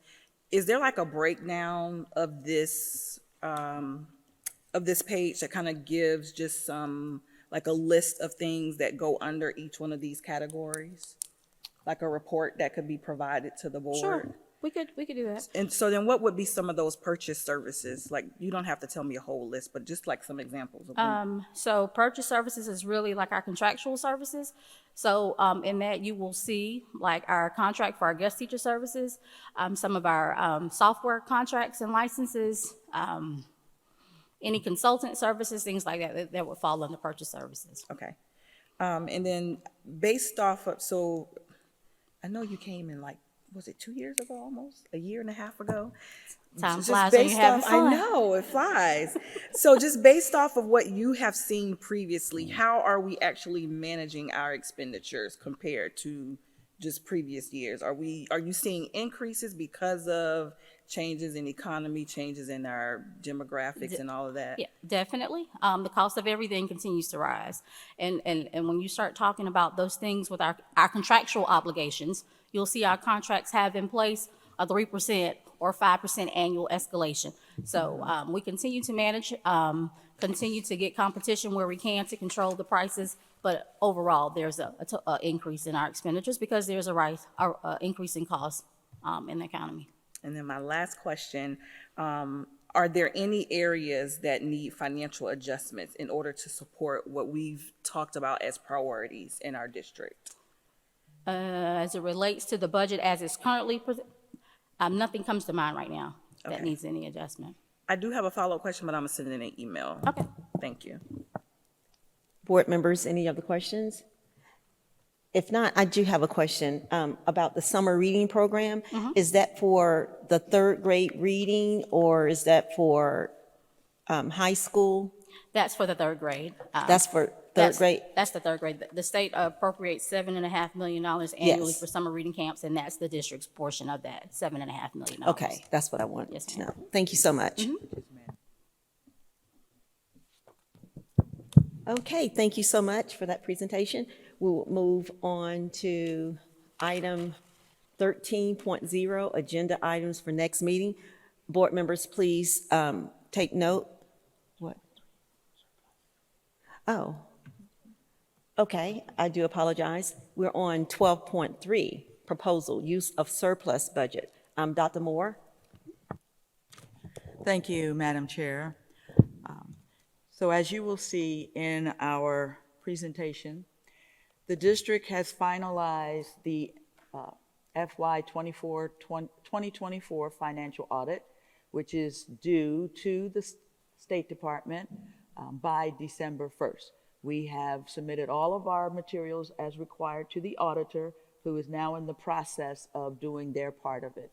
We will, of course, get our audit submitted on time, early, in fact, like we did last year. The funding that remains at the end of FY 2024 can be used to fund non-reoccurring needs at the December board meeting. That projected surplus is $3.6 million. My recommendation to the board is that we use that $3.6 million to fund a mid-year bonus proposal for all full-time and part-time employees on the district payroll, which would come out to $500. And of course, the district would be paying the taxes for that, so every employee would receive the $500. Now, this is a net amount for that reason, and so the actual cost to the district is 69% greater than $500 per employee for a total of $3.5 million. The bonuses would be adjusted for part-time employees. That concludes my presentation. Board members, are there any questions? Well, thank you, Dr. Moore. That means you are a fast learner. You've only been here 2 years, and you know what I ask for every single year. So you are on the honor roll. Thank you so much. Are there any other comments? Madam Chair? Yes, Mrs. Washington? So I do have a question regarding the $3.5 million. In terms of academic support for our students, do we have our summer programs already in place for next year? And that is a non-recurring item, correct? That is correct, and the answer is we do not have any additional programs other than what is required by state statute at this particular point in time. Okay, and so are there any plans or proposals to come before the board? Because as we look and talk about the data from this past current school year with our impact that need, or our support that is needed for our math instruction, are there any plans to do anything or bring something before the board in terms of academic support? I'm so glad you asked that question, Ms. Washington, because the answer is yes. Okay. So, of course, toward the end of the year, the fiscal year, we will look at our vacancies and other costs that may not have been expended to the full amount.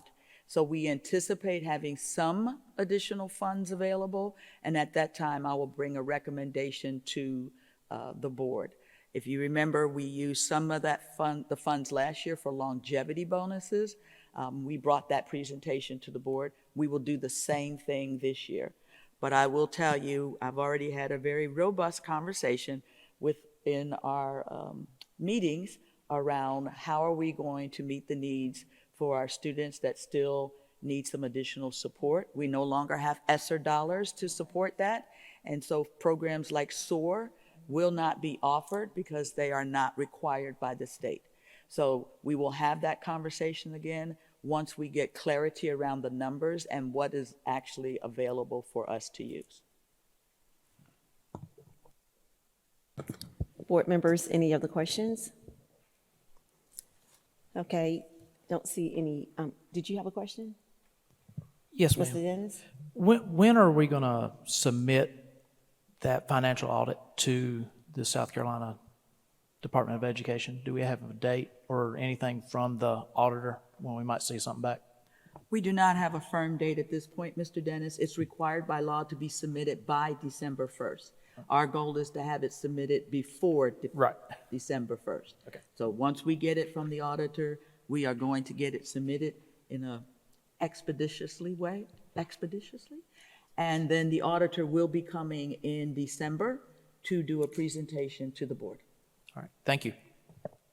Board members, any other questions? Okay, we will now move to item 13.0, agenda items for not next meeting, because as you know, we only have one meeting in November and one meeting in December. The December agenda is already full. So I would say agenda items for a future meeting. So board members, are there any items you would like to see for a future meeting? Madam Chair? Yes, Ms. Porter? I know you said that was closed for December 10th. However, is there a vote needed in order to do the bonus that was proposed by the superintendent? That's different, Ms. Porter. Yeah, that's on there, but we're talking about like presentations or some other things, but that's a great question. Any other items for a future meeting, board members? If not, we will move forward with item 13.1, draft agenda items for the December 10th, 2024 regular board meeting. Dr. Moore? Thank you, Madam Chair. Our regularly scheduled board meeting is December 10th, 2024. We will call to order at 5:30 p.m. and then release to executive session upon approval of the agenda. In executive session, we will have receipt of legal advice concerning a personnel matter, receipt of legal advice for litigation update, student appeals, student admission request into the district's adult education program, breach of contracts, employment recommendations and certified releases, and release back to public session at 6:30 p.m. We will then move to the inspirational moment and Pledge of Allegiance, followed by the consent agenda, which would include approval of the consent agenda, approval of minutes from the previous meeting, classified employment releases and in-district transfers, and our continuous improvement plans. Next, we would have public participation, and then move to voting on executive session items, which would include student appeals, student admission request into the district's adult education program, breach of contracts, employment recommendations and certified releases, and any as needed for items discussed in executive session. We will then move to unfinished business action requested. The board will vote on 2025 board meeting schedule and use of board budget surplus. At this time, we do not have any new business action requested. We will move then to new business, no action requested, which would include an academic update on special education and the financial auditor's report. We will then review the draft agenda for January 14th, 2025, which is our regularly scheduled board meeting, and move to our if needed items of public participation, executive session, voting on executive session items, conclude with board and superintendent comments, and adjournment. Thank you, Dr. Moore. Board members, are there any revisions or additions you would like to see made for a future board agenda? Yes, Mrs. Washington. Madam Chair, thank you. So I would like to request a report on our early childhood academics, and let me share the reason why. We talk a lot about the impacts of COVID. I have a 3-year-old who was born during COVID. And so there is a report that was published by, it was published in the state paper, and it talked about 33% of South Carolina 3-year-olds attend some type of learning. So when we think about 33% of children, 3-year-olds, are only attending some type of learning, think about the impact that that will have on the children who are entering public schools for the very first time. And so I'm not going to say it's a concern, but I do want to know, and here is another fact. In the Northeast area, there are wait lists at just about every single child care facility, which lets us know that children are not entering into schools. They're not entering in. That has an impact. When we look at the data and we talk about that data of those third graders who are not getting that education early on, when we look at when we talk about our pupils in poverty, those are some of the students who are going to be experiencing, because there is such a lack of childhood or child care centers in our area. Our 4K programs can only take but up to so much, even right here in our district. And so I've even had this discussion with Dr. Moore at looking at what are ways that we can be very innovative in expanding our 4K options, looking at reaching out to partnerships, because I am telling you that number is going to continue to impact our student population if we do not become a part of the conversation. So I would like to know, I would like to get an update on early childhood, and I want to commend them because I remember them talking about they knew the needs of the neighborhoods, and they were going out into the neighborhoods to make sure that children were signing up, and that our students, even our students with special needs, they are going into those classrooms and they're catching them early.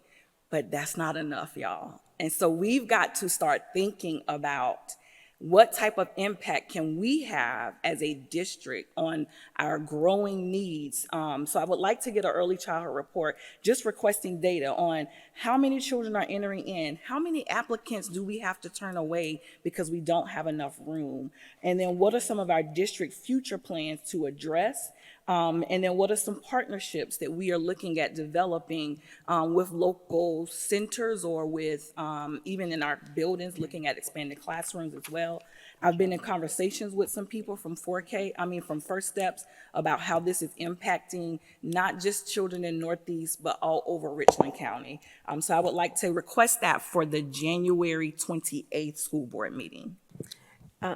Mrs. Washington, if you could go ahead and make a motion to add that to the agenda, Yes, we were more than happy to absolutely. do that. Yes, so I would like to make a motion to add a early childhood academic report to the January 28th, 2025 school board meeting.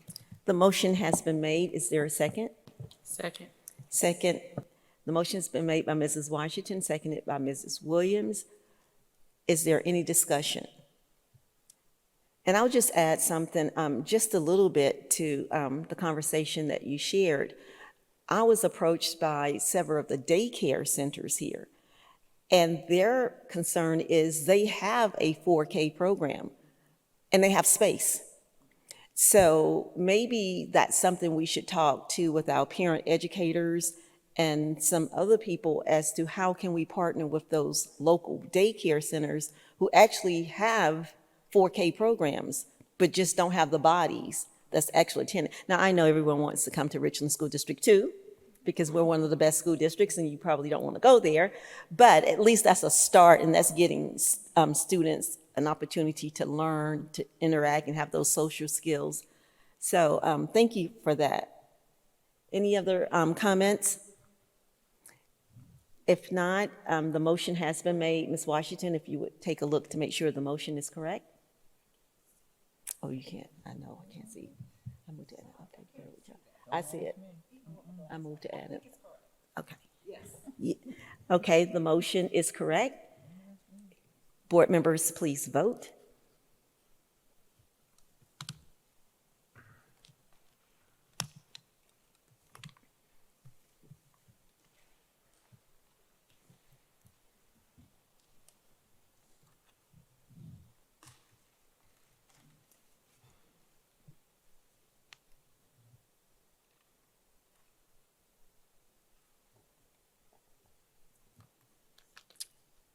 The motion is 6 yes, 0 no. The motion passes.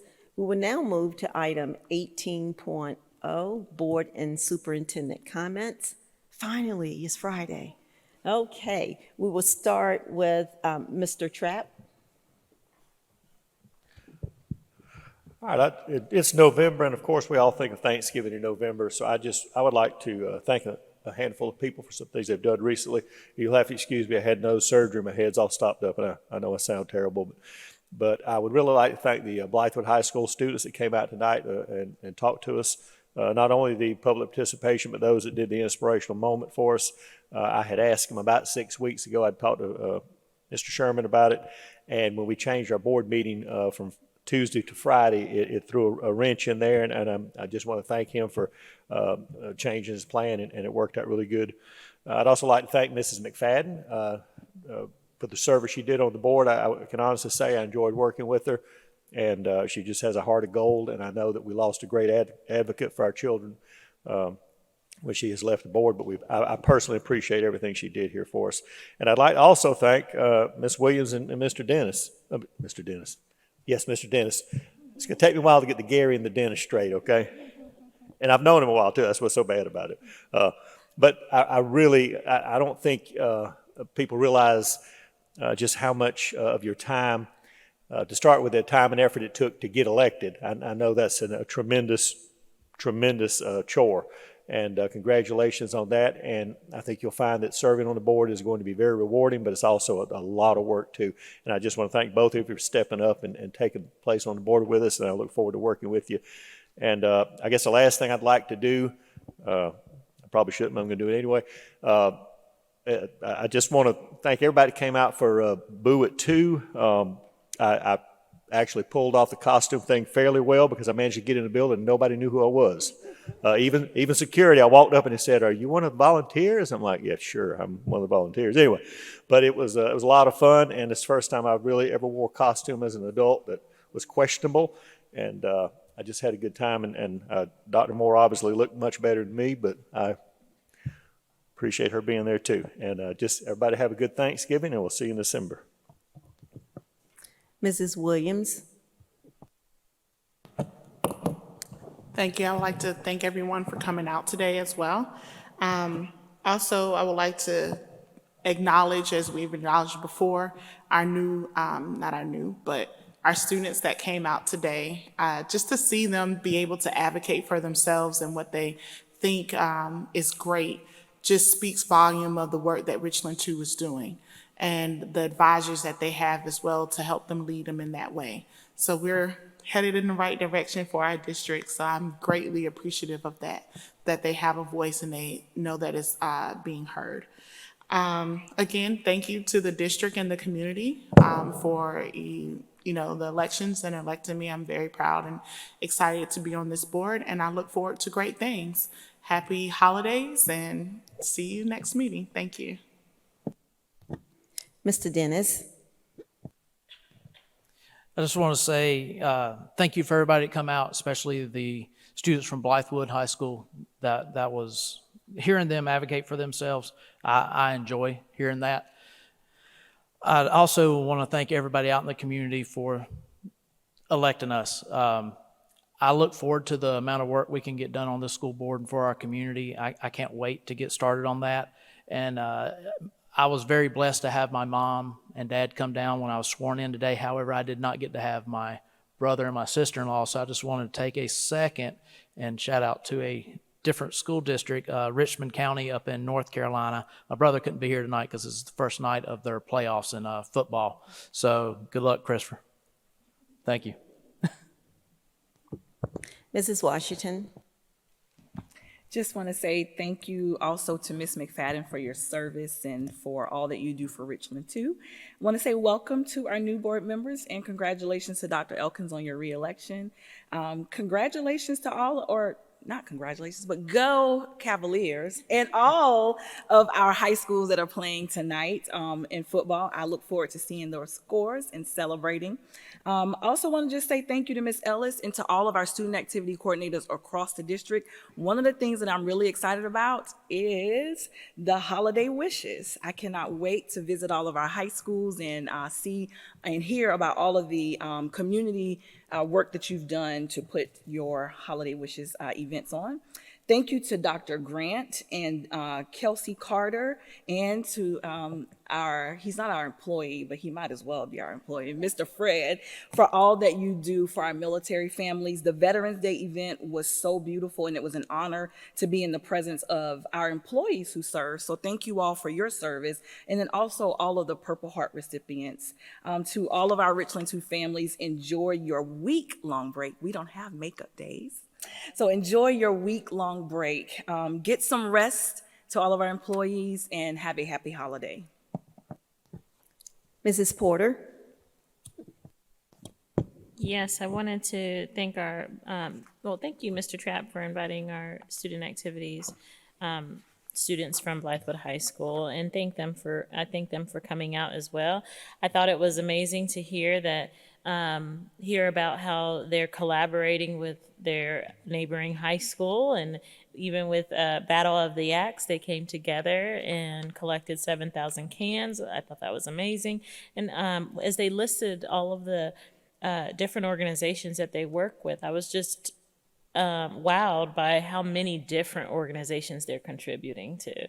One particular one, with the PALs, it brought me back to when I was a sponsor for a PALs group, and what the students did to help with our pets in Richland County. And I don't know about you all, but I watched the neighborhood app and I see many, many pets that need homes. So I'm so glad that was on their list. Thank you to Ms. McFadden for your service and your willingness to devote so much time, even outside of our board meetings. So thank you for your service, and we appreciate you and your time.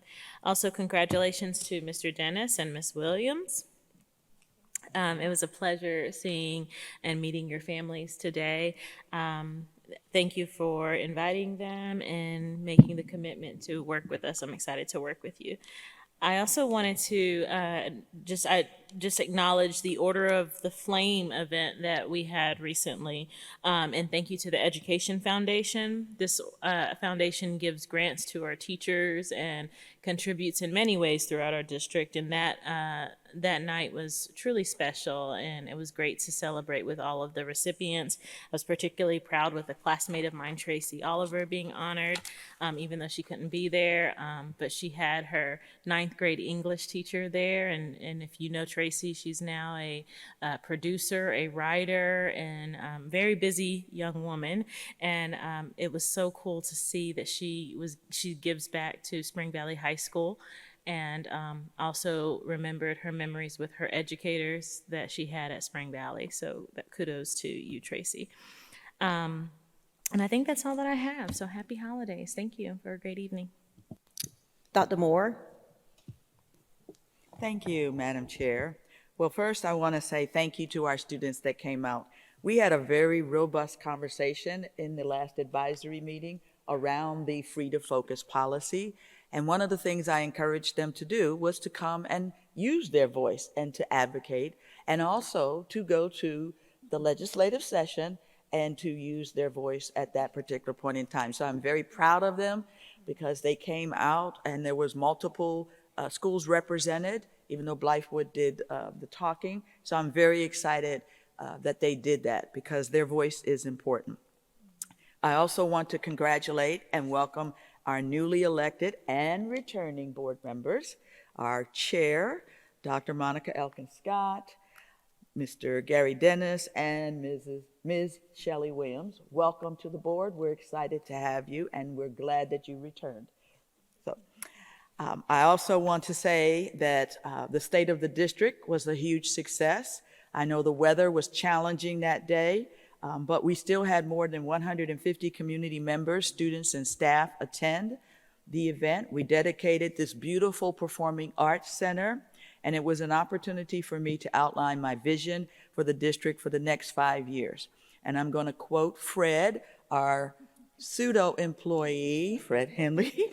He told me, he said, Dr. Moore, this was the best state of the district. He said, you did a good job last year, but this was the best. So thank you, Fred, for that feedback, and we're just going to take that and claim it. We also have started a new recognition for staff, and it's called Purpose Driven. So we want to congratulate the first winner of the new Purpose Driven Professional and Purpose Driven Teacher Awards. Now, these are our inaugural winners who were nominated by their coworkers for being an outstanding example of Richland 2's core values of learning, belonging, continuous improvement, and joy. They demonstrate a marigold mindset. So the purpose-driven professional, the first is Serena Kelly, who is a grants manager at Pinnacle Point. Her colleagues describe her this way. Serena has exemplified the core value of belonging. In the tireless efforts she dedicates to providing access to mental health counseling for students attending Blythewood Academy. Through her role as the EEDA grant coordinator with RSD2's Family Intervention Services, Serena strives to impact every student and parent she encounters at Blythewood Academy by leading with compassion, empathy, and understanding. She goes above and beyond to make third, fourth, and sometimes fifth attempts to reach families who may be in need by offering encouragement to parents who often feel exasperated and students who often feel unseen. Our purpose-driven teacher is Kiana Samuel. She is a kindergarten teacher at Jackson Creek Elementary School. And if you've never been in a kindergarten classroom, let me tell you, there's a special place in heaven for kindergarten teachers and 7th grade teachers because the behaviors are the same. So her nomination describes her this way. Ms. Samuels is the epitome of a teacher who exhibits our district's 4 core values of learning, belonging, continuous improvement, and joy. Besides being an awesome kindergarten teacher, she works extra hard to ensure that the students in her class see themselves reflected in the classroom, in the materials, language, and classroom community. And she does this daily. This is how she establishes belonging in her classroom. Ms. Samuel is selected each year as a teacher to observe by our district mentors for new teachers to learn from. She is a joyful person, always seeing the bright side of things.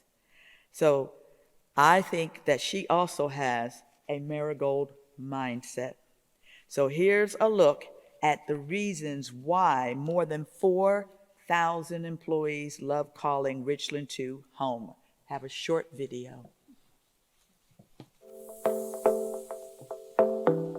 I love the family. I grew up here. I know everybody here, and I definitely felt like I was just coming back to my childhood and getting to give students what I got through Richland 2. I love all of the wonderful opportunities that are offered here for the teachers, the administrators to grow. They are very supportive. I am new to this role, and I feel very supported by district staff as well as my principal in the building. This is year 26 for me in Richland 2.